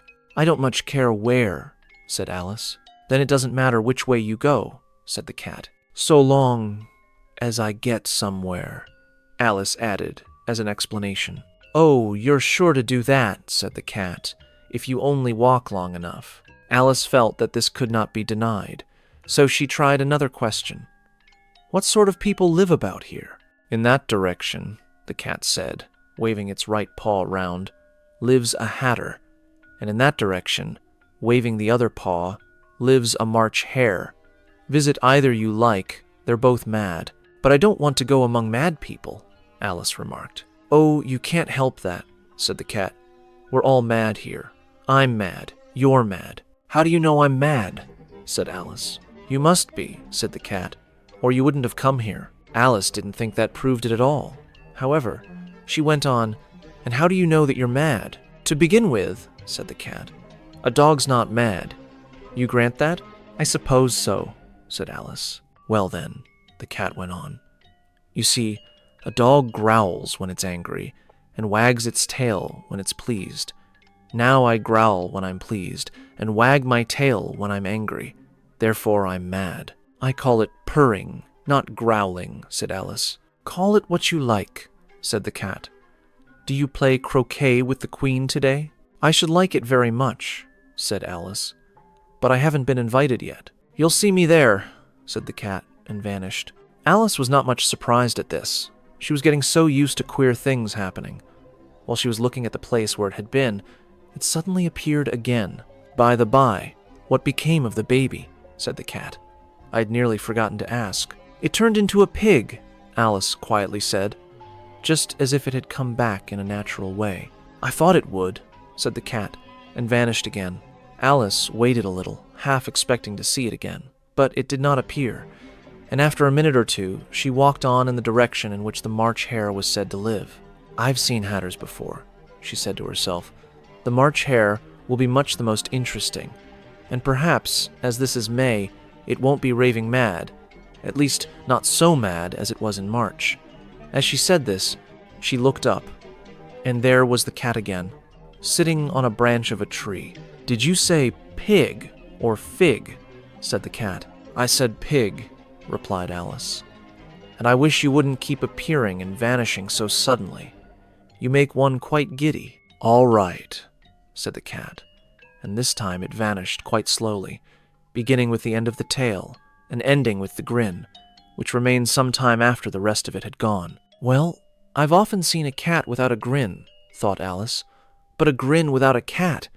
It's the most curious thing I ever saw in my life. She had not gone much farther before she came in sight of the house of the March hare. She thought it must be the right house, because the chimneys were shaped like ears, and the roof was thatched with fur. It was so large a house that she did not like to go nearer till she had nibbled some more of the left-hand bit of mushroom, and raised herself to about 2 feet high.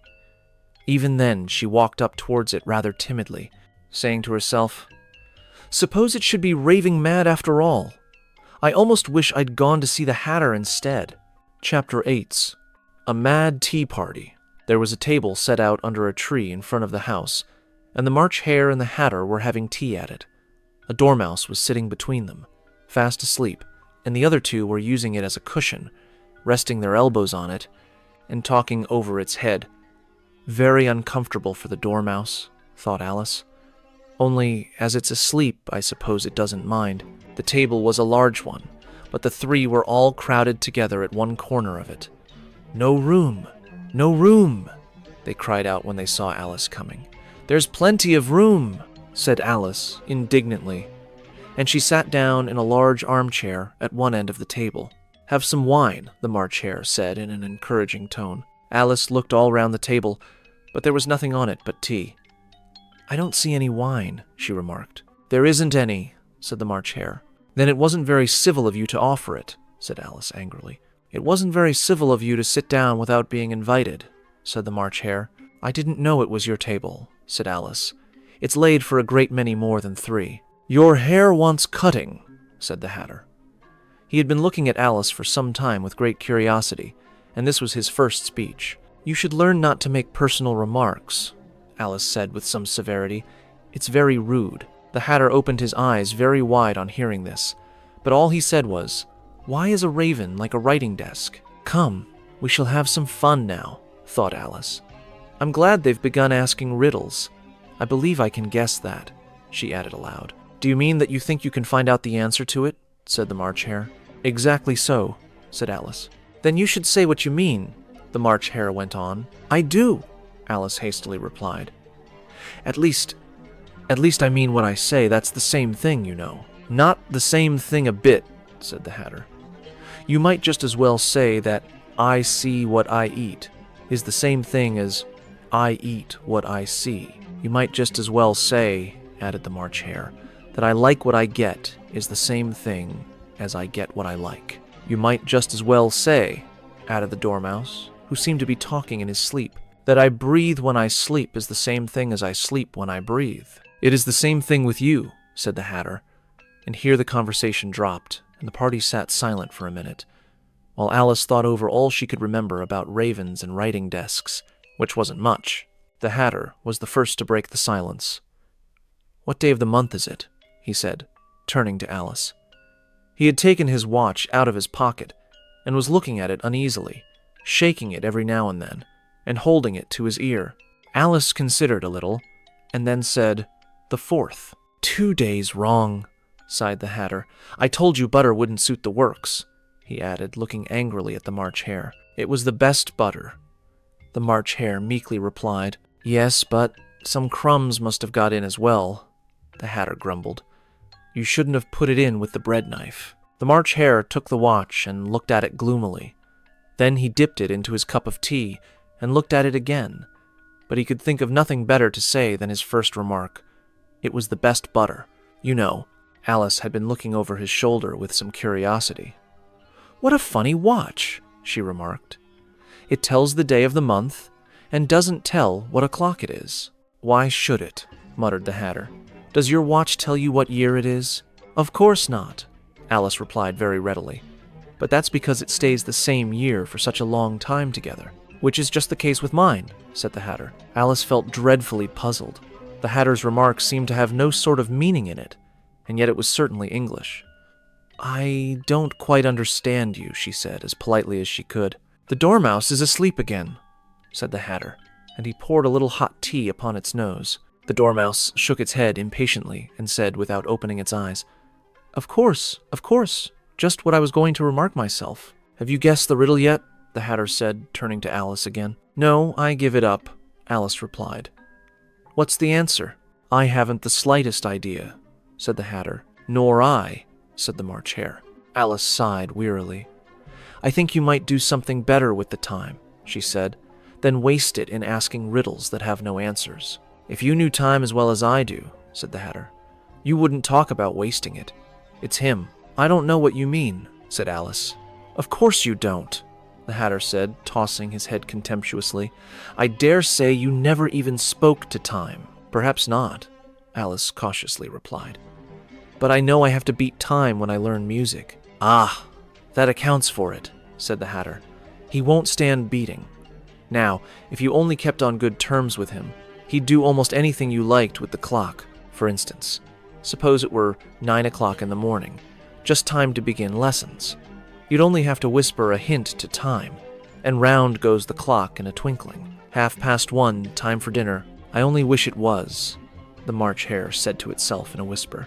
"That would be grand, certainly," said Alice thoughtfully. "But then I shouldn't be hungry for it, you know." Not at first, perhaps, said the Hatter, but you could keep it to 1:30 as long as you liked. Is that the way you manage? Alice asked. The Hatter shook his head mournfully. Not I, he replied. We quarreled last March, just before he went mad, you know, pointing with his teaspoon at the March Hare. It was at the great concert given by the Queen of Hearts, and I had to sing, Twinkle, twinkle, little bat, how I wonder what you're at. You know the song, perhaps? I've heard something like it, said Alice. It goes on, you know, the Hatter continued, in this way. Up above the world you fly, like a tea tray in the sky. Twinkle, twinkle. Here the Dormouse shook itself and began singing in its sleep. Twinkle, twinkle, twinkle, twinkle, and went on so long that they had to pinch it to make it stop. Well, I'd hardly finished the first verse, said the Hatter, when the Queen jumped up and bawled out, He's murdering the time! Off with his head! How dreadfully savage! Exclaimed Alice. And ever since that, the Hatter went on in a mournful tone. He won't do a thing I ask. It's always 6 o'clock now. A bright idea came into Alice's head. Is that the reason so many tea things are put out here? She asked. Yes, that's it, said the Hatter with a sigh. It's always tea time, and we've no time to wash the things between whiles. Then you keep moving round, I suppose, said Alice. Exactly so, said the Hatter, as the things get used up. But what happens when you come to the beginning again? Alice ventured to ask. Suppose we change the subject, the March Hare interrupted, yawning. I'm getting tired of this. I vote the young lady tells us a story. I'm afraid I don't know one, said Alice, rather alarmed at the proposal. Then the Dormouse shall, they both cried. Wake up, Dormouse! And they pinched it on both sides at once. The Dormouse slowly opened his eyes. I wasn't asleep, he said in a hoarse, feeble voice. I heard every word you fellows were saying. Tell us a story, said the March Hare. Yes, please do, pleaded Alice. And be quick about it, added the Hatter, or you'll be asleep again before it's done. Once upon a time, there were 3 little sisters, the Dormouse began in a great hurry, and their names were Elsie, Lacey, and Tilly, and they lived at the bottom of a well. What did they live on? Said Alice, who always took a great interest in questions of eating and drinking. They lived on treacle, said the Dormouse, after thinking a minute or two. They couldn't have done that, you know, Alice gently remarked. They'd have been ill. So they were, said the Dormouse, very ill. Alice tried to fancy to herself what such an extraordinary way of living would be like, but it puzzled her too much, so she went on, But why did they live at the bottom of a well? Take some more tea, the March Hare said to Alice very earnestly. I've had nothing yet, Alice replied in an offended tone, so I can't take more. You mean you can't take less? Said the Hatter. It's very easy to take more than nothing. Nobody asked your opinion, said Alice. Who's making personal remarks now? The Hatter asked triumphantly. Alice did not quite know what to say to this, so she helped herself to some tea and bread and butter, and then turned to the Dormouse and repeated her question. Why did they live at the bottom of a well? The Dormouse again took a minute or two to think about it, and then said, It was a treacle. Well, there's no such thing.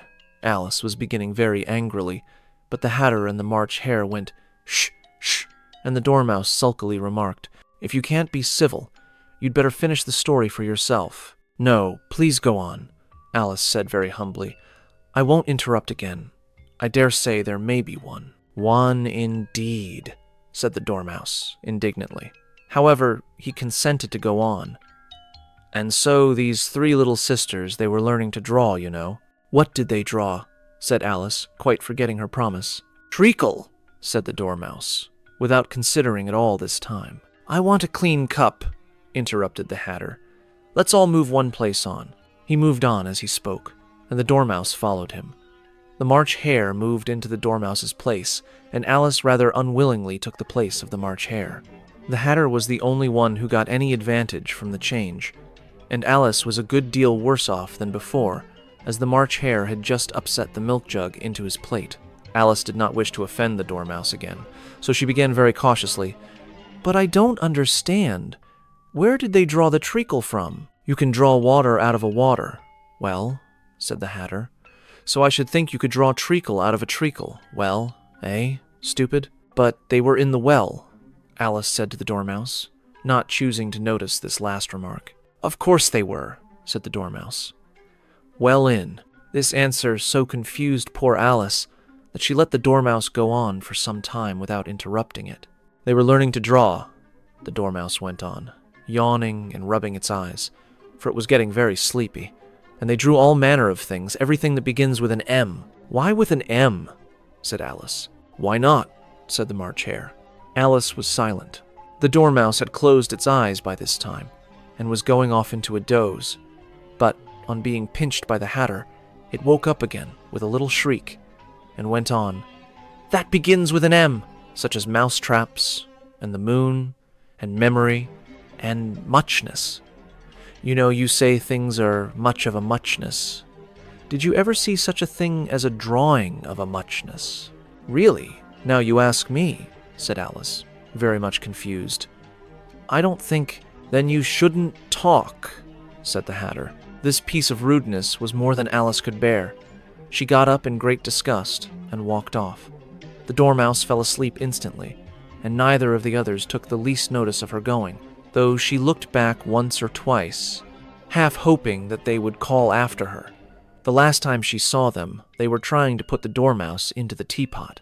At any rate, I'll never go there again, said Alice, as she picked her way through the wood. It's the stupidest tea party I ever was at in all my life. Just as she said this, she noticed that one of the trees had a door leading right into it. That's very curious, she thought, but everything's curious today. I think I may as well go in at once. And in she went. Once more, she found herself in the long hall, and close to the little glass table. Now, I'll manage better this time, she said to herself, and began by taking the little golden key and unlocking the door that led into the garden. Then she went to work, nibbling at the mushroom. She had kept a piece of it in her pocket, till she was about a foot high. Then she walked down the little passage, and then she found herself at last in the beautiful garden, among the bright flower beds and the cool fountains. Chapter 8. The Queen's Croquet Ground. A large rose tree stood near the entrance of the garden. The roses growing on it were white, but there were 3 gardeners at it, busily painting them red. Alice thought this a very curious thing, and she went nearer to watch them, and just as she came up to them, she heard one of them say, "Look out now, Five. Don't go splashing paint over me like that." "I couldn't help it," said Five in a sulky tone. 7 jogged my elbow, on which 7 looked up and said, "That's right, 5. Always lay the blame on others." "You'd better not talk," said 5. "I heard the Queen say only yesterday you deserve to be beheaded." "What for?" said the one who had spoken first. "That's none of your business, too," said 7. "Yes, it is his business," said 5. "And I'll tell him it was for bringing the cook tulip roots instead of onions." 7 flung down his brush, and had just begun, "Well, of all the unjust things," when his eye chanced to fall upon Alice, as she stood watching them, and he checked himself suddenly. The others looked round also, and all of them bowed low. "Would you tell me," said Alice, a little timidly, "why you are painting those roses?" 5 and 7 said nothing, but looked at 2. 2 began in a low voice. "Why, the fact is, you see, miss, this here ought to have been a red rose tree, and we put a white one in by mistake, and if the Queen was to find it out, we should all have our heads cut off, you know. So, you see, miss, we're doing our best afore she comes to—" At this moment, 5, who had been anxiously looking across the garden, called out, "The Queen! The Queen!" And the 3 gardeners instantly threw themselves flat upon their faces. There was a sound of many footsteps, and Alice looked round, eager to see the Queen. First came 10 soldiers carrying clubs. These were all shaped like the 3 gardeners, oblong and flat, with their hands and feet at the corners. Next, the 10 courtiers. These were ornamented all over with diamonds, and walked 2 and 2, as the soldiers did. After these came the royal children. There were 10 of them, and the little dears came jumping merrily along hand in couples. They were all ornamented with hearts. Next came the guests, mostly kings and queens, and among them Alice recognized the White Rabbit. It was talking in a hurried, nervous manner, smiling at everything that was said, and went by without noticing her.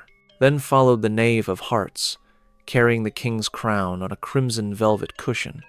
And, last of all this grand procession, came the King and Queen of Hearts. Alice was rather doubtful whether she ought not to lie down on her face like the three gardeners, but she could not remember ever having heard of such a rule at processions.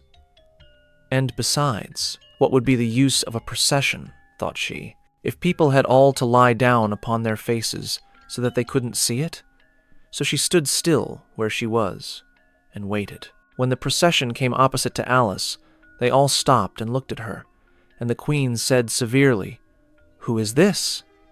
She said it to the Knave of Hearts, who only bowed and smiled in reply. "Idiot," said the Queen, tossing her head impatiently, and turning to Alice, she went on, "What's your name, child?" "My name is Alice, so please your Majesty," said Alice very politely. But she added to herself, "Why, they're only a pack of cards, after all. I needn't be afraid of them." "And who are these?" said the Queen, pointing to the three gardeners who were lying round the rose tree. For you see, as they were lying on their faces, and the pattern on their backs was the same as the rest of the pack, she could not tell whether they were gardeners, or soldiers, or courtiers, or three of her own children. "How should I know?" said Alice, surprised at her own courage. "It's no business of mine." The Queen turned crimson with fury, and after glaring at her for a moment like a wild beast, screamed, "Off with her head! Off!" "Nonsense," said Alice, very loudly and decidedly, and the Queen was silent. The King laid his hand upon her arm and timidly said, "Consider, my dear, she is only a child." The Queen turned angrily away from him and said to the Knave, "Turn them over." The Knave did so, very carefully, with one foot. "Get up," said the Queen in a shrill, loud voice, and the three gardeners instantly jumped up and began bowing to the King, the Queen, the royal children, and everybody else. "Leave off that," screamed the Queen. "You make me giddy." And then, turning to the rose tree, she went on, "What have you been doing here?" "May it please your Majesty," said Tu, in a very humble tone, going down on one knee as he spoke. "We were trying—" "I see," said the Queen, who had meanwhile been examining the roses. "Off with their heads," and the procession moved on, 3 of the soldiers remaining behind to execute the unfortunate gardeners, who ran to Alice for protection. "You shan't be beheaded," said Alice, and she put them into a large flower pot that stood near. The 3 soldiers wandered about for a minute or two, looking for them, and then quietly marched off after the others. "Are their heads off?" shouted the Queen. "Their heads are gone, if it please your Majesty," the soldiers shouted in reply. "That's right," shouted the Queen. "Can you play croquet?" The soldiers were silent and looked at Alice, as the question was evidently meant for her. "Yes," shouted Alice. "Come on, then," roared the Queen, and Alice joined the procession, wondering very much what would happen next. It's a very fine day," said a timid voice at her side. She was walking by the White Rabbit, who was peeping anxiously into her face. "Very," said Alice. "Where's the Duchess?" "Hush! Hush!" said the Rabbit, in a low, hurried tone. He looked anxiously over his shoulder as he spoke, and then raised himself upon tiptoe, put his mouth close to her ear, and whispered, "She's under sentence of execution." "What for?" said Alice. "Did you say, 'What a pity'?" the Rabbit asked. "No, I didn't," said Alice. "I don't think it's at all a pity. I said, 'What for?'" "She boxed the Queen's ears," the Rabbit began. Alice gave a little scream of laughter. "Oh, hush!" the Rabbit whispered in a frightened tone. "The Queen will hear you.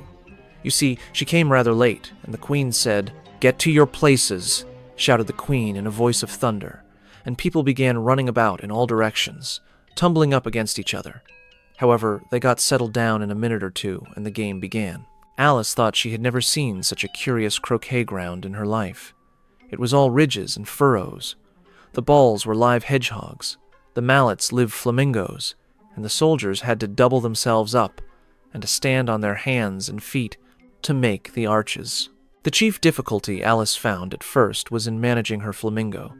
She succeeded in getting its body tucked away, comfortably enough, under her arm, with its legs hanging down. But generally, just as she had got its neck nicely straightened out and was going to give the hedgehog a blow with its head, it would twist itself round and look up in her face, with such a puzzled expression that she could not help bursting out laughing. And when she had got its head down and was going to begin again, it was very provoking to find that the hedgehog had unrolled itself and was in the act of crawling away. Besides all this, there was generally a ridge or furrow in the way wherever she wanted to send the hedgehog to, and as the doubled-up soldiers were always getting up and walking off to other parts of the ground, Alice soon came to the conclusion that it was a very difficult game indeed. The players all played at once without waiting for turns, quarreling all the while, and fighting for the hedgehogs. And in a very short time the queen was in a furious passion and went stamping about and shouting, "Off with his head," or "Off with her head," about once in a minute. Alice began to feel very uneasy. To be sure, she had not as yet had any dispute with the queen, but she knew that it might happen any minute. And then, thought she, what would become of me? They're dreadfully fond of beheading people here. The great wonder is that there's anyone left alive. She was looking about for some way of escape, and wondering whether she could get away without being seen, when she noticed a curious appearance in the air. It puzzled her very much at first, but, after watching it a minute or two, she made it out to be a grin, and she said to herself, "It's the Cheshire Cat. Now I shall have somebody to talk to." "How are you getting on?" said the cat, as soon as there was mouth enough for it to speak with. Alice waited till the eyes appeared, and then nodded. "It's no use speaking to it," she thought, "till its ears have come, or at least one of them." In another minute the whole head appeared, and then Alice put down her flamingo and began an account of the game, feeling very glad she had someone to listen to her. The cat seemed to think that there was enough of it now in sight, and no more of it appeared. "I don't think they play it all fairly," Alice began, in rather a complaining tone, "and they all quarrel so dreadfully one can't hear oneself speak, and they don't seem to have any rules in particular. At least, if there are, nobody attends to them, and you've no idea how confusing it is. All the things being alive, for instance. There's the arch I've got to go through next, walking about at the other end of the ground, and I should have croqueted the queen's hedgehog just now, only it ran away when it saw mine coming. How do you like the queen?" said the cat in a low voice. "Not at all," said Alice. "She's so extremely—" Just then she noticed that the queen was close behind her, listening, so she went on, "Likely to win, that it's hardly worthwhile finishing the game." The queen smiled and passed on. "Who are you talking to?" said the king, going up to Alice and looking at the cat's head with great curiosity. "It's a friend of mine, a Cheshire Cat," said Alice. "Allow me to introduce it." "I don't like the look of it at all," said the king. "However, it may kiss my hand if it likes." "I'd rather not," the cat remarked. "Don't be impertinent," said the king, "and don't look at me like that." He got behind Alice as he spoke. "A cat may look at a king," said Alice. "I've read that in some book, but I don't remember where." "Well, it must be removed," said the king very decidedly, and he called the queen, who was passing at the moment. "My dear, I wish you would have this cat removed." The queen had only one way of settling all difficulties, great or small. "Off with his head," she said, without even looking round. "I'll fetch the executioner myself," said the king eagerly, and he hurried off. Alice thought she might as well go back and see how the game was going on, as she heard the queen's voice in the distance, screaming with passion. She had already heard her sentence 3 of the players to be executed for having missed their turns, and she did not like the look of things at all, as the game was in such confusion that she never knew whether it was her turn or not, so she went in search of her hedgehog. The hedgehog was engaged in a fight with another hedgehog, which seemed to Alice an excellent opportunity for croqueting one of them with the other. The only difficulty was that her flamingo was gone across to the other side of the garden, where Alice could see it trying in a helpless sort of way to fly up into a tree. By the time she had caught the flamingo and brought it back, the fight was over, and both the hedgehogs were out of sight. But it doesn't matter much, thought Alice, as all the arches are gone from this side of the ground. So she tucked it away under her arm, that it might not escape again, and went back for a little more conversation with her friend. When she got back to the Cheshire Cat, she was surprised to find quite a large crowd collected round it. There was a dispute going on between the executioner, the king, and the queen, who were all talking at once, while all the rest were quite silent and looked very uncomfortable. The moment Alice appeared, she was appealed to by all three to settle the question, and they repeated their arguments to her, though, as they all spoke at once, she found it very hard indeed to make out exactly what they said. The executioner's argument was that you couldn't cut off a head unless there was a body to cut it off from, that he had never had to do such a thing before, and he wasn't going to begin at his time of life. The king's argument was that anything that had a head could be beheaded, and that you weren't to talk nonsense. The queen's argument was that if something wasn't done about it in less than no time, she'd have everybody executed, all round. It was this last remark that had made the whole party look so grave and anxious.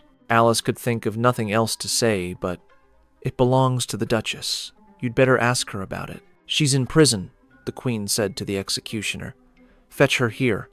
And the executioner went off like an arrow. The cat's head began fading away the moment he was gone, and by the time he had come back with the Duchess, it had entirely disappeared. So the king and the executioner ran wildly up and down looking for it, while the rest of the party went back to the game. Chapter 9. The Mock Turtle's Story. "You can't think how glad I am to see you again, you dear old thing," said the Duchess as she tucked her arm affectionately into Alice's, and they walked off together. Alice was very glad to find her in such a pleasant temper, and thought to herself that perhaps it was only the pepper that had made her so savage when they met in the kitchen. "When I'm a duchess," she said to herself, not in a very hopeful tone, though, "I won't have any pepper in my kitchen at all. Soup does very well without. Maybe it's always pepper that makes people hot-tempered," she went on, very much pleased at having found out a new kind of rule, and vinegar that makes them sour, and chamomile that makes them bitter, and barley sugar, and such things that make children sweet-tempered. I only wish people knew that. Then they wouldn't be so stingy about it, you know. She had quite forgotten the Duchess by this time, and was a little startled when she heard her voice close to her ear. "You're thinking about something, my dear, and that makes you forget to talk. I can't tell you just now what the moral of that is, but I shall remember it in a bit." "Perhaps it hasn't one," Alice ventured to remark. "Tut, tut, child," said the Duchess. "Everything's got a moral, if only you can find it." And she squeezed herself up closer to Alice's side as she spoke. Alice did not much like keeping so close to her, first because the Duchess was very ugly, and secondly because she was exactly the right height to rest her chin upon Alice's shoulder, and it was an uncomfortably sharp chin. However, she did not like to be rude, so she bore it as well as she could. "The game's going on rather better now," she said by way of keeping up the conversation a little. "'Tis so," said the Duchess, "and the moral of that is, oh, 'tis love that makes the world go round." "Somebody said," Alice whispered, "that it's done by everybody minding their own business." "Ah, well, it means much the same thing," said the Duchess, digging her sharp little chin into Alice's shoulder as she added. "And the moral of that is, take care of the sense, and the sounds will take care of themselves." How fond she is of finding morals in things, Alice thought to herself. "I dare say you're wondering why I don't put my arm round your waist," the Duchess said after a pause. "The reason is that I'm doubtful about the temper of your flamingo. Shall I try the experiment? He might bite," Alice cautiously replied, not feeling at all anxious to have the experiment tried. "Very true," said the Duchess. "Flamingos and mustard both bite. And the moral of that is, birds of a feather flock together." "Only mustard isn't a bird," Alice remarked. "Right, as usual," said the Duchess. "What a clear way you have of putting things." "It's a mineral, I think," said Alice. "Of course it is," said the Duchess, who seemed ready to agree to everything that Alice said. "There's a large mustard, mine near here, and the moral of that is, the more there is of mine, the less there is of yours." "Oh, I know!" exclaimed Alice, who had not attended to this last remark. "It's a vegetable, It doesn't look like one, but it is. I quite agree with you, said the Duchess. And the moral of that is, be what you would seem to be. Or if you'd like it put more simply, never imagine yourself. Not to be otherwise than what it might appear to others. That what you were or might have been was not otherwise than what you had been, would have appeared to them to be otherwise. I think I should understand that better, Alice said very politely. If I had it written down, but I can't quite follow it as you say it. That's nothing to what I could say if I chose, the Duchess replied, in a pleased tone. Pray don't trouble yourself to say it any longer than that, said Alice. Oh, don't talk about trouble, said the Duchess. I make you a present of everything I've said as yet. A cheap sort of present, thought Alice. I'm glad they don't give birthday presents like that. But she did not venture to say it out loud. Thinking again, the Duchess asked, with another dig of her sharp little chin. I've a right to think, said Alice sharply, for she was beginning to feel a little worried. Just about as much right, said the Duchess, as pigs have to fly. And the maid, but here, to Alice's great surprise, the Duchess's voice died away, even in the middle of her favorite word, moral, and the arm that was linked into hers began to tremble.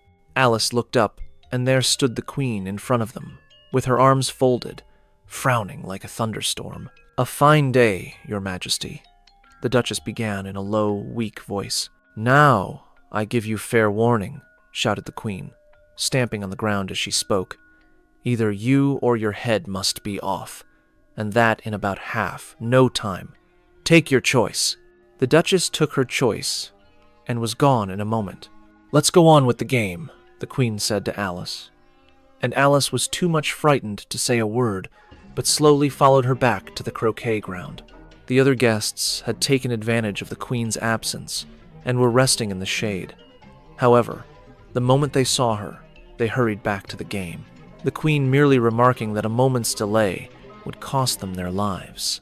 All the time they were playing, the Queen never left off, quarreling with the other players and shouting, "Off with his head," or "Off with her head."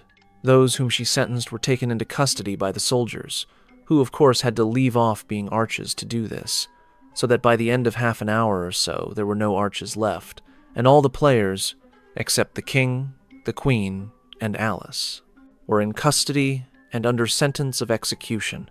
Then the Queen left off, quite out of breath, and said to Alice, "Have you seen the mock turtle yet?" "No," said Alice. "I don't even know what a mock turtle is." "Aye, it's the thing mock turtle soup is made from," said the Queen. "I never saw one or heard of one," said Alice. "Come on, then," said the Queen, "and he shall tell you his history." As they walked off together, Alice heard the King say, in a low voice, to the company generally, "You are all pardoned." "Come, that's a good thing," she said to herself, for she had felt quite unhappy at the number of executions the Queen had ordered. They very soon came upon a griffin lying fast asleep in the Sunday. If you don't know what a griffin is, look at the picture. "Up, lazy thing," said the Queen, "and take this young lady to see the mock turtle and to hear his history. I must go back and see after some executions I have ordered." And she walked off, leaving Alice alone with the griffon. Alice did not quite like the look of the creature, but on the whole, she thought it would be quite as safe to stay with it as to go after that savage Queen. So she waited. The griffon sat up and rubbed its eyes.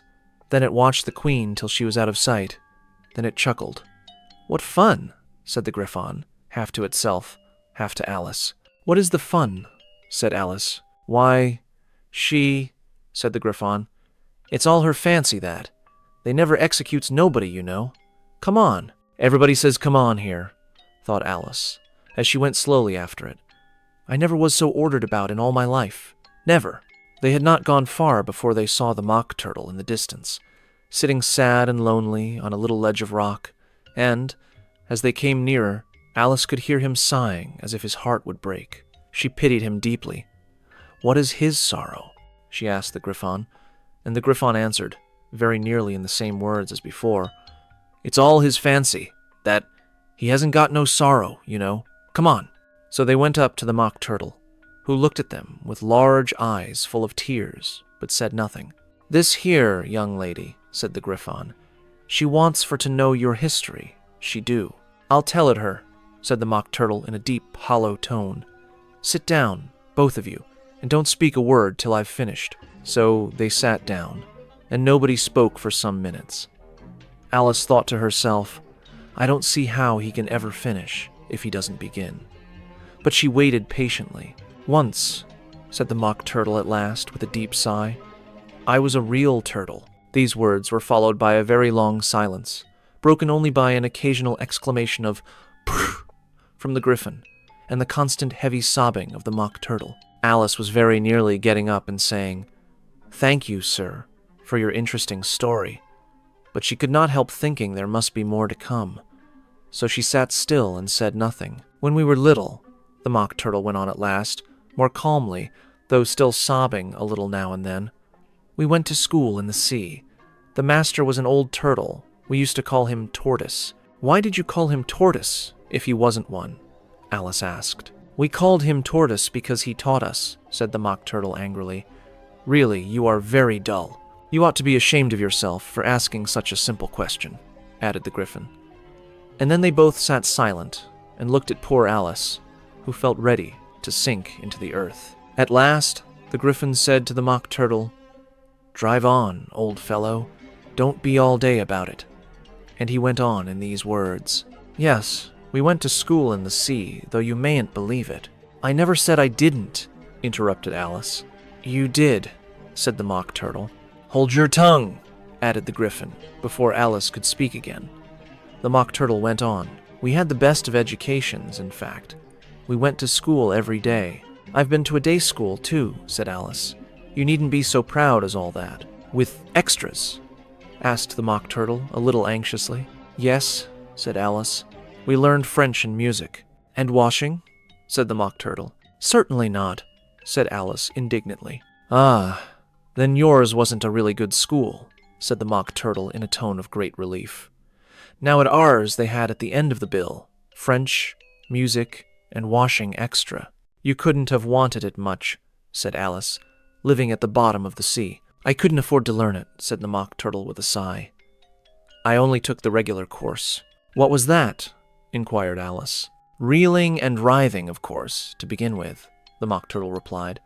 And then the different branches of arithmetic ambition, distraction, uglification, and derision.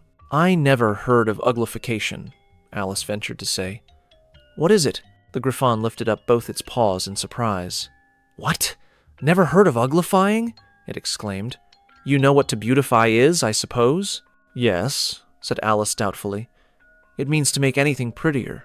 Well then, the Gryphon went on, if you don't know what to uglify is, you are a simpleton. Alice did not feel encouraged to ask any more questions about it, so she turned to the Mock Turtle and said, What else had you to learn? Well, there was mystery, the Mock Turtle replied, counting off the subjects on his flappers. Mystery, ancient and modern, with seaography. Then drawing the drawing master was an old conger eel that used to come once a week. He taught us drawing, stretching, and fainting in coils. What was that like? Said Alice. Well, I can't show it you myself, the Mock Turtle said. I'm too stiff, and the Griffin never learnt it. Hadn't time, said the Griffin. I went to the classics master, though. He was an old crab, he was. I never went to him, the Mock Turtle said with a sigh. He taught laughing and grief, they used to say. So he did, said the Griffin, sighing in his turn, and both creatures hid their faces in their paws. And how many hours a day did you do lessons? Said Alice, in a hurry to change the subject.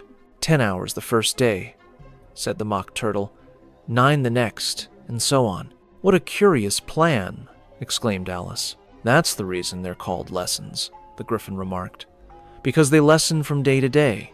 This was quite a new idea to Alice, and she thought it over a little before she made her next remark. Then the 11th day must have been a holiday? Of course it was, said the Mock Turtle. And how did you manage on the 12th? Alice went on eagerly. That's enough about lessons, the Griffin interrupted in a very decided tone. Tell her something about the games now. Chapter X. The Lobster Quadrille. The Mock Turtle sighed deeply and drew the back of one flapper across his eyes. He looked at Alice. and tried to speak, but for a minute or two sobs choked his voice. "Same as if he had a bone in his throat," said the Griffin, and it set to work shaking him and punching him in the back. At last the Mock Turtle recovered his voice, and, with tears running down his cheeks, he went on again. "You may not have lived much under the sea." "I haven't," said Alice. "And perhaps you were never even introduced to a lobster," Alice began to say. "I once tasted," but checked herself hastily and said, "No, never. So you can have no idea what a delightful thing a lobster quadrille is." "No, indeed," said Alice. "What sort of a dance is it?" "Why," said the Griffin, "you first form into a line along the seashore." "2 lines!" cried the Mock Turtle. "Seals, turtles, salmon, and so on.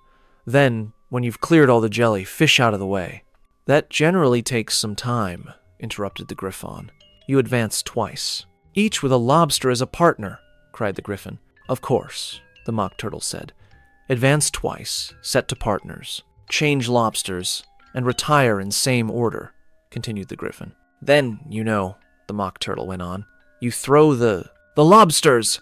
shouted the Griffon, with a bound into the air, "as far out to sea as you can." "Swim after them!" screamed the Griffon. "Turn a somersault in the sea!" cried the Mock Turtle, capering wildly about. "Change lobsters again!" yelled the Griffon at the top of its voice. "Back to land again, and that's all the first figure," said the Mock Turtle, suddenly dropping his voice, and the 2 creatures, who had been jumping about like mad things all this time, sat down again very sadly and quietly, and looked at Alice. "It must be a very pretty dance," said Alice timidly. "Would you like to see a little of it?" said the Mock Turtle. "Very much indeed," said Alice. "Come, let's try the first figure," said the Mock Turtle to the Griffin. "We can do without lobsters, you know. Which shall sing?" "Oh, you sing," said the Griffin. "I've forgotten the words." So they began solemnly dancing round and round Alice, every now and then treading on her toes when they passed too close, and waving their forepaws to mark the time, while the Mock Turtle sang this very slowly and sadly. "Will you walk a little faster?" said a whiting to a snail. "There's a porpoise close behind us, and he's treading on my tail. See how eagerly the lobsters and the turtles all advance. They are waiting on the shingle. Will you come and join the dance? Will you, won't you, will you, won't you join the dance? Will you, won't you, will you, won't you join the dance? You can really have no notion how delightful it will be when they take us up and throw us with the lobsters out to sea." But the snail replied, too far, and gave a look askance. Said he thanked the whiting kindly, but he would not join the dance. Would not, could not, would not, could not, would not join the dance. Would not, could not, would not, could not, could not join the dance. "What matters it how far we go?" his scaly friend replied. "There is another shore, you know, upon the other side. The further off from England, the nearer is to France. Then turn not pale, beloved snail, but come and join the dance. Will you, won't you, will you, won't you join the dance? Will you, won't you, will you, won't you join the dance?" "Thank you. It's a very interesting dance to watch," said Alice, feeling very glad that it was over at last. "And I do so like that curious song about the whiting." "Oh, as to the whiting," said the Mock Turtle. "You've seen them, of course." "Yes," said Alice. "I've often seen them at Din." She checked herself hastily. "I don't know where Din may be," said the Mock Turtle. "But if you've seen them so often, of course you know what they're like." "I believe so," Alice replied thoughtfully. "They have their tails in their mouths, and they're all over crumbs." "You're wrong about the crumbs," said the Mock Turtle. "Crumbs would all wash off in the sea, but they have their tails in their mouths. And the reason is—" Here the Mock Turtle yawned and shut his eyes. "Tell her about the reason, and all that," he said to the Griffin. "The reason is," said the Griffin, "that they would go with the lobsters to the dance. So they got thrown out to sea. So they had to fall a long way. So they got their tails fast in their mouths. So they couldn't get them out again. That's all." "Thank you," said Alice. "It's very interesting. I never knew so much about a whiting before. I can tell you more than that if you like," said the Griffon. Do you know why it's called a whiting? I never thought about it, said Alice. Why? It does the boots and shoes, the Griffon replied very solemnly. Alice was thoroughly puzzled. Does the boots and shoes? She repeated in a wondering tone. Why, what are your shoes done with? Said the Griffon. I mean, what makes them so shiny? Alice looked down at them and considered a little before she gave her answer. They're done with blacking, I believe. Boots and shoes under the sea, the Griffon went on in a deep voice, are done with a whiting. Now you know. And what are they made of? Alice asked in a tone of great curiosity. Soles and eels, of course, the Griffon replied rather impatiently. Any shrimp could have told you that. If I'd been the whiting, said Alice, whose thoughts were still running on the song, I'd have said to the porpoise, keep back, please. We don't want you with us. They were obliged to have him with them, the Mock Turtle said. No wise fish would go anywhere without a porpoise. Wouldn't it really? Said Alice in a tone of great surprise. Of course not, said the Mock Turtle. Why, if a fish came to me and told me he was going a journey, I should say, with what porpoise? Don't you mean purpose? Said Alice. I mean what I say, the Mock Turtle replied in an offended tone, and the Griffon added, Come, let's hear some of your adventures. I could tell you my adventures beginning from this morning, said Alice a little timidly, but it's no use going back to yesterday, because I was a different person then. Explain all that, said the Mock Turtle. No, no. The adventures first, said the Griffon in an impatient tone. Explanations take such a dreadful time. So Alice began telling them her adventures from the time when she first saw the White Rabbit. She was a little nervous about it just at first. The two creatures got so close to her, one on each side, and opened their eyes and mouths so very wide, but she gained courage as she went on. Her listeners were perfectly quiet till she got to the part about her repeating, You are old, Father William, to the caterpillar, and the words all coming different, and then the Mock Turtle drew a long breath and said, That's very curious. It's all about as curious as it can be, said the Griffon. It all came different, the Mock Turtle repeated thoughtfully. I should like to hear her try and repeat something now. Tell her to begin. He looked at the Griffon as if he thought it had some kind of authority over Alice. Stand up and repeat. 'Tis the voice of the sluggard, said the Griffon. How the creatures order one about and make one repeat lessons, thought Alice. I might as well be at school at once. However, she got up and began to repeat it, but her head was so full of the lobster quadrille that she hardly knew what she was saying, and the words came very queer indeed. 'Tis the voice of the lobster, I heard him declare. You have baked me too brown, I must sugar my hair. As a duck with its eyelids, so he, with his nose, trims his belt and his buttons and turns out his toes. Later editions continued as follows. When the sands are all dry, he is gay as a lark, and will talk in contemptuous tones of the shark. But when the tide rises and sharks are around, his voice has a timid and tremulous sound. That's different from what I used to say when I was a child, said the Griffon. Well, I never heard it before, said the Mock Turtle, but it sounds uncommon nonsense. Alice said nothing. She had sat down with her face in her hands, wondering if anything would ever happen in a natural way again. I should like to have it explained, said the Mock Turtle. She can't explain it, said the Griffon hastily. Go on with the next verse. But about his toes? The Mock Turtle persisted. How could he turn them out with his nose, you know?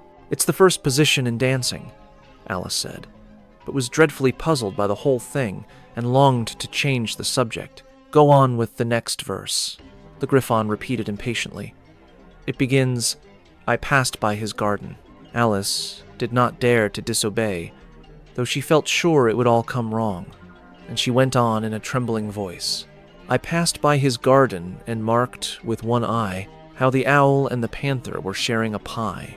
Later editions continued as follows. The panther took pie crust and gravy and meat, while the owl had the dish as its share of the treat. When the pie was all finished, the owl, as a boon, was kindly permitted to pocket the spoon, while the panther received knife and fork with a growl, and concluded the banquet What is the use of repeating all that stuff? The Mock Turtle interrupted. If you don't explain it as you go on, it's by far the most confusing thing I ever heard. Yes, I think you'd better leave off, said the Griffin, and Alice was only too glad to do so. Shall we try another figure of the lobster quadrille? The Griffon went on. Or would you like the Mock Turtle to sing you a song? Oh, a song, please, if the Mock Turtle would be so kind, Alice replied, so eagerly that the Griffin said, in a rather offended tone, no accounting for tastes. Sing her Turtle Soup, will you, old fellow? The Mock Turtle sighed deeply and began, in a voice sometimes choked with sobs, to sing this beautiful soup, so rich and green, waiting in a hot tureen. Who for such dainties would not stoop? Soup of the evening, beautiful soup. Soup of the evening, beautiful soup. Bo, ootiful soo-oop, bo, ootiful, soo-oop, soo-oop of the evening. Beautiful, beautiful soup, beautiful soup. Who cares for fish, game, or any other dish? Who would not give all else for 2p? Any worth only of beautiful soup? Pennyworth only of beautiful soup? Bo, ootiful soo-oop, bo, ootiful soo-oop, soo-oop of the evening. Beautiful, beautiful soup. Chorus again, cried the Griffin, and the Mock Turtle had just begun to repeat it when a cry of, "The trial's beginning," was heard in the distance. Come on, cried the Griffon, and taking Alice by the hand, it hurried off without waiting for the end of the song. What trial is it? Alice panted as she ran. But the Griffin only answered, Come on, and ran the faster, while more and more faintly came, carried on the breeze that followed them, the melancholy words, Soup of the evening, beautiful, beautiful soup. Chapter I. Who Stole the Tarts?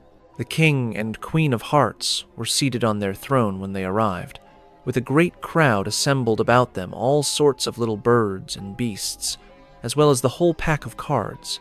The knave was standing before them, in chains, with a soldier on each side to guard him, and near the king was the White Rabbit, with a trumpet in one hand and a scroll of parchment in the other. In the very middle of the court was a table, with a large dish of tarts upon it. They looked so good that it made Alice quite hungry to look at them. I wish they'd get the trial done, she thought, and hand round the refreshments. But there seemed to be no chance of this, so she began looking at everything about her to pass away the time. Alice had never been in a court of justice before, but she had read about them in books, and she was quite pleased to find that she knew the name of nearly everything there. That's the judge, she said to herself, because of his great wig. The judge, by the way, was the king. And as he wore his crown over the wig, look at the frontispiece if you want to see how he did it. He did not look at all comfortable, and it was certainly not becoming. And that's the jury box, thought Alice, and those 12 creatures. She was obliged to say creatures. You see, because some of them were animals, and some were birds. I suppose they are the jurors. She said this last word 2 or 3 times over to herself, being rather proud of it, for she thought, and rightly too, that very few little girls of her age knew the meaning of it at all. However, jurymen would have done just as well. The 12 jurors were all writing very busily on slates. What are they doing? Alice whispered to the Griffin. They can't have anything to put down yet before the trial's begun. They're putting down their names, the Griffon whispered in reply, for fear they should forget them before the end of the trial. Stupid things, Alice began in a loud, indignant voice, but she stopped hastily, for the White Rabbit cried out, Silence in the court! And the king put on his spectacles and looked anxiously round to make out who was talking. Alice could see, as well as if she were looking over their shoulders, that all the jurors were writing down stupid things on their slates, and she could even make out that one of them didn't know how to spell stupid, and that he had to ask his neighbor to tell him. A nice muddle their slates'll be in before the trial's over, thought Alice. One of the jurors had a pencil that squeaked.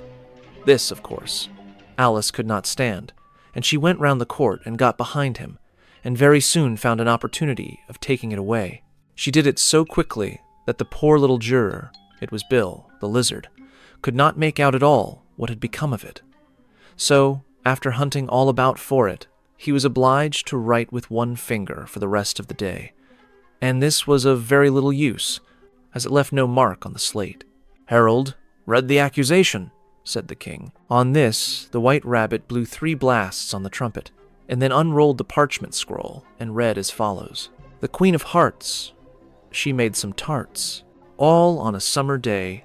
The Knave of Hearts, he stole those tarts, and took them quite away. Consider your verdict," the king said to the jury. Not yet," the rabbit hastily interrupted. "There's a great deal to come before that." "Call the first witness," said the king, and the white rabbit blew 3 blasts on the trumpet and called out, "First witness!" The first witness was the Hatter. He came in with a teacup in one hand and a piece of bread and butter in the other. "I beg pardon, your majesty," he began, "for bringing these in, but I hadn't quite finished my tea when I was sent for." "You ought to have finished," said the king. "When did you begin?"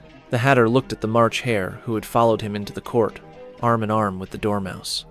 14th of March, I think it was, he said. 15th, said the March Hare. 16th, added the Dormouse. "Write that down," the king said to the jury, and the jury eagerly wrote down all 3 dates on their slates, and then added them up, and reduced the answer to shillings and pence. "Take off your hat," the king said to the Hatter. "It isn't mine," said the Hatter.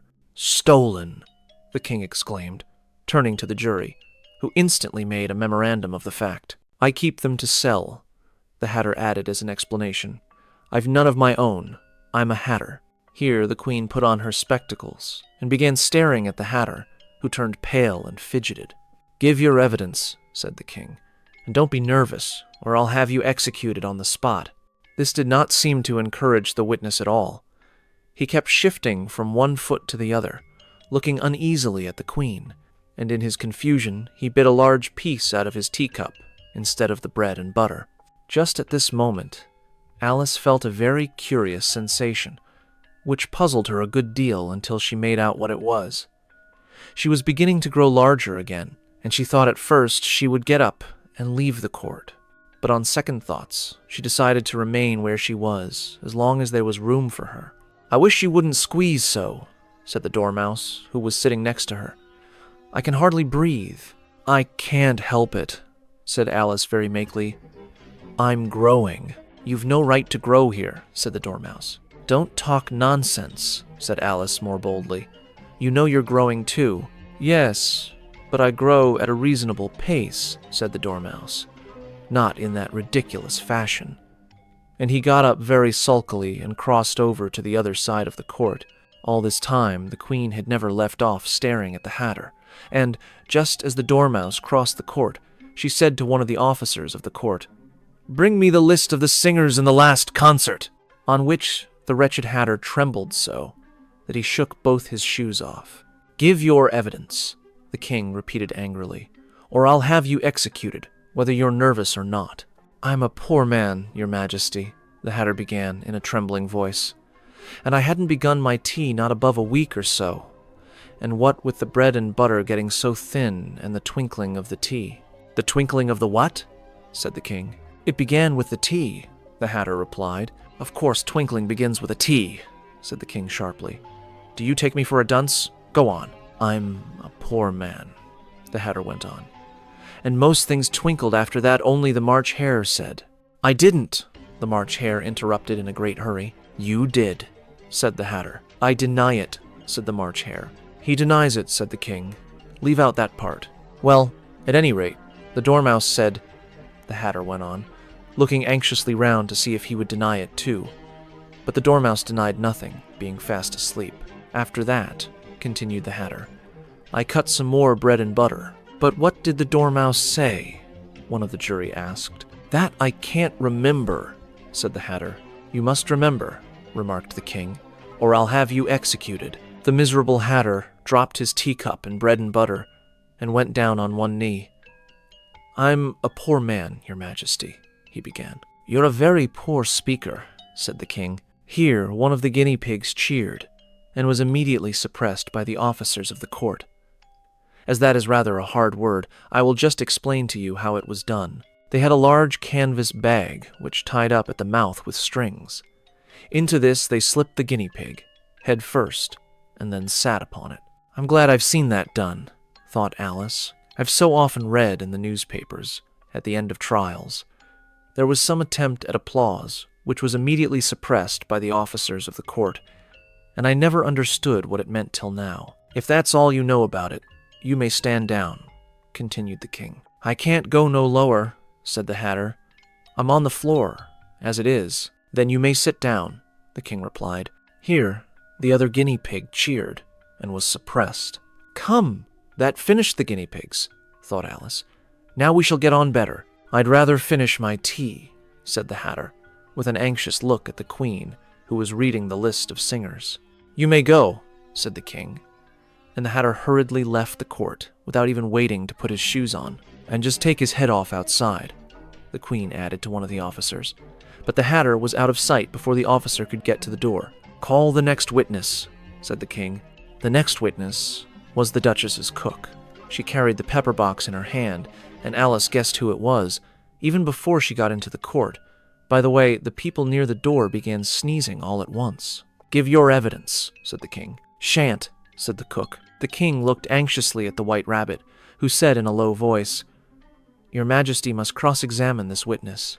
Well, if I must, the king said, with a melancholy air, and after folding his arms and frowning at the cook till his eyes were nearly out of sight, he said in a deep voice, What are tarts made of? Pepper mostly, said the cook. Treacle, said a sleepy voice behind her. Collar that dormouse, the queen shrieked out.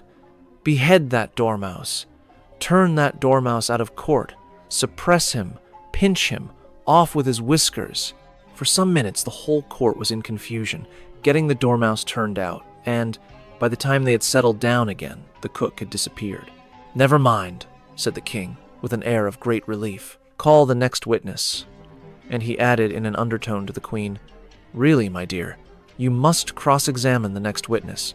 It quite makes my forehead ache. Alice watched the White Rabbit as he fumbled over the list, feeling very curious to see what the next witness would be like.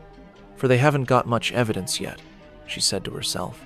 Imagine her surprise when the White Rabbit read out, at the top of his shrill little voice, the name Alice. Chapter 12. Alice's Evidence. Here, cried Alice, quite forgetting in the flurry of the moment how large she had grown in the last few minutes. And she jumped up in such a hurry that she tipped over the jury box with the edge of her skirt, upsetting all the jurymen onto the heads of the crowd below, and there they lay sprawling about, reminding her very much of a globe of goldfish she had accidentally upset the week before. Oh, I beg your pardon, she exclaimed in a tone of great dismay, and began picking them up again as quickly as she could, for the accident of the goldfish kept running in her head, and she had a vague sort of idea that they must be collected at once and put back into the jury box, or they would die. The trial cannot proceed, said the king in a very grave voice, until all the jurymen are back in their proper places, all, he repeated with great emphasis, looking hard at Alice as he said so. Alice looked at the jury box and saw that, in her haste, she had put the lizard in head downwards, and the poor little thing was waving its tail about in a melancholy way, being quite unable to move. She soon got it out again, and put it right. Not that it signifies much, she said to herself. I should think it would be quite as much use in the trial one way up as the other. As soon as the jury had a little recovered from the shock of being upset, and their slates and pencils had been found and handed back to them, they set to work very diligently to write out a history of the accident, all except the lizard, who seemed too much overcome to do anything but sit with its mouth open, gazing up into the roof of the court. What do you know about this business?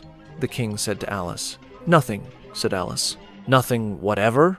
Persisted the king. Nothing whatever, said Alice. That's very important, the king said, turning to the jury. They were just beginning to write this down on their slates when the White Rabbit interrupted. Unimportant, Your Majesty means, of course, he said in a very respectful tone, but frowning and making faces at him as he spoke. Unimportant, of course, I meant, the king hastily said, and went on to himself in an undertone. Important, unimportant, unimportant, important, as if he were trying which word sounded best. Some of the jury wrote it down important, and some unimportant. Alice could see this as she was near enough to look over their slates. But it doesn't matter a bit, she thought to herself. At this moment, the king, who had been for some time busily writing in his notebook, cackled out, "Silence," and read out from his book, Rule 42, all persons more than a mile high to leave the court. Everybody looked at Alice. "I'm not a mile high," said Alice. "You are," said the king. "Nearly 2 miles high," added the queen. "Well, I shan't go, at any rate," said Alice. "Besides, that's not a regular rule. You invented it just now." "It's the oldest rule in the book," said the king. "Then it ought to be number 1, said Alice. The king turned pale and shut his notebook hastily. "Consider your verdict," he said to the jury in a low, trembling voice. "There's more evidence to come yet, please your majesty," said the White Rabbit, jumping up in a great hurry. "This paper has just been picked up." "What's in it?" said the queen. "I haven't opened it yet," said the White Rabbit. "But it seems to be a letter written by the prisoner to somebody." "It must have been that," said the king, "unless it was written to nobody, which isn't usual, you know." "Who is it directed to?" said one of the jurymen. "It isn't directed at all," said the White Rabbit. "In fact, there's nothing written on the outside." He unfolded the paper as he spoke and added, "It isn't a letter after all. It's a set of verses." "Are they in the prisoner's handwriting?" asked another of the jurymen. "No, they're not," said the White Rabbit, "and that's the queerest thing about it." The jury all looked puzzled. "He must have imitated somebody else's hand," said the king. The jury all brightened up again. "Please, your majesty," said the knave, "I didn't write it, and they can't prove I did. There's no name signed at the end." "If you didn't sign it," said the king, "that only makes the matter worse. You must have meant some mischief, or else you'd have signed your name like an honest man." There was a general clapping of hands at this. It was the first really clever thing the king had said that day. "That proves his guilt," said the queen. "It proves nothing of the sort," said Alice. "Why, you don't even know what they're about." "Read them," said the king. The White Rabbit put on his spectacles. "Where shall I begin, please, your majesty?" he asked. "Begin at the beginning," the king said gravely, "and go on till you come to the end. Then stop." These were the verses the White Rabbit read. "They told me you had been to her, and mentioned me to him. She gave me a good character, but said I could not swim. He sent them word I had not gone. We know it to be true. If she should push the matter on, what would become of you? I gave her 1. They gave him 2. You gave us 3 or more. They all returned from him to you, though they were mine before. If I or she should chance to be involved in this affair, he trusts to you to set them free, exactly as we were. My notion was that you had been, before she had this fit, an obstacle that came between him and ourselves and it. Don't let him know she liked them best, for this must ever be a secret kept from all the rest, between yourself and me. That's the most important piece of evidence we've heard yet," said the king, rubbing his hands. "So now let the jury, if any one of them can explain it," said Alice. She had grown so large in the last few minutes that she wasn't a bit afraid of interrupting him. "I'll give him 6 pence. I don't believe there's an atom of meaning in it." The jury all wrote down on their slates, "She doesn't believe there's an atom of meaning in it," but none of them attempted to explain the paper. "If there's no meaning in it," said the king, "that saves a world of trouble, you know, as we needn't try to find any. And yet, I don't know," he went on, spreading out the verses on his knee and looking at them with one eye. "I seem to see some meaning in them, after all," said I could not swim. "You can't swim, can you?" he added, turning to the knave. The knave shook his head sadly. "Do I look like it?" he said, which he certainly did not, being made entirely of cardboard. "All right so far," said the king, and he went on muttering over the verses to himself. "We know it to be true. That's the jury, of course. I gave her 1. They gave him 2. Why, that must be what he did with the tarts, you know. But it goes on, they all returned from him to you," said Alice. "Why, there they are," said the king triumphantly, pointing to the tarts on the table. "Nothing can be clearer than that. Then again, before she had this fit, you never had fits, my dear, I think," he said to the queen. "Never," said the queen furiously. throwing an inkstand at the lizard as she spoke. The unfortunate little Bill had left off writing on his slate with one finger, as he found it made no mark. But he now hastily began again, using the ink that was trickling down his face as long as it lasted. "Then the words don't fit you," said the king, looking round the court with a smile. There was a dead silence. "It's a pun," the king added in an offended tone, and everybody laughed. "Let the jury consider their verdict," the king said, for about the 20th time that day. "No, no," said the queen. "Sentence first, verdict afterwards." "Stuff and nonsense," said Alice loudly. "The idea of having the sentence first." "Hold your tongue," said the queen, turning purple. "I won't," said Alice. "Off with her head," the queen shouted at the top of her voice. Nobody moved. "Who cares for you?" said Alice. She had grown to her full size by this time. "You're nothing but a pack of cards." At this, the whole pack rose up into the air and came flying down upon her. She gave a little scream, half of fright and half of anger, and tried to beat them off, and found herself lying on the bank with her head in the lap of her sister, who was gently brushing away some dead leaves that had fluttered down from the trees upon her face. "Wake up, Alice dear," said her sister. "Why, what a long sleep you've had." "Oh, I've had such a curious dream," said Alice, and she told her sister, as well as she could remember them, all these strange adventures of hers that you have just been reading about. And when she had finished, her sister kissed her and said, "It was a curious dream, dear, certainly. But now run into your tea. It's getting late." So Alice got up and ran off, thinking while she ran, as well she might, what a wonderful dream it had been. But her sister sat still just as she left her, leaning her head on her hand, watching the setting sun, and thinking of little Alice and all her wonderful adventures, till she too began dreaming after a fashion, and this was her dream. First, she dreamed of little Alice herself, and once again the tiny hands were clasped upon her knee, and the bright, eager eyes were looking up into hers. She could hear the very tones of her voice, and see that queer little toss of her head to keep back the wandering hair that would always get into her eyes, and still as she listened, or seemed to listen, the whole place around her became alive with the strange creatures of her little sister's dream. The long grass rustled at her feet, as the white rabbit hurried by the frightened mouse splashed his way through the neighboring pool. She could hear the rattle of the teacups as the March Hare and his friends shared their never-ending meal, and the shrill voice of the queen ordering off her unfortunate guests to execution.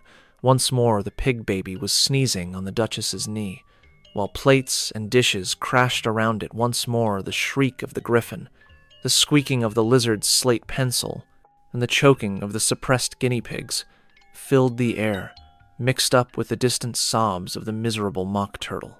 So she sat on, with closed eyes, and half believed herself in Wonderland, though she knew she had but to open them again, and all would change to dull reality. The grass would be only rustling in the wind, and the pool rippling to the waving of the reeds. The rattling teacups would change to tinkling sheep bells, and the queen's shrill cries to the voice of the shepherd boy, and the sneeze of the baby, the shriek of the griffon, and all the other queer noises would change, she knew, to the confused clamor of the busy farmyard, while the lowing of the cattle in the distance would take the place of the mock turtle's heavy sobs. Lastly, she pictured to herself how this same little sister of hers would, in the aftertime, be herself a grown woman, and how she would keep, through all her riper years, the simple and loving heart of her childhood, and how she would gather about her other little children and make their eyes bright and eager with many a strange tale, perhaps even with the dream of Wonderland of long ago, and how she would feel with all their simple sorrows, and find a pleasure in all their simple joys, remembering her own child life and the happy summer days. The end.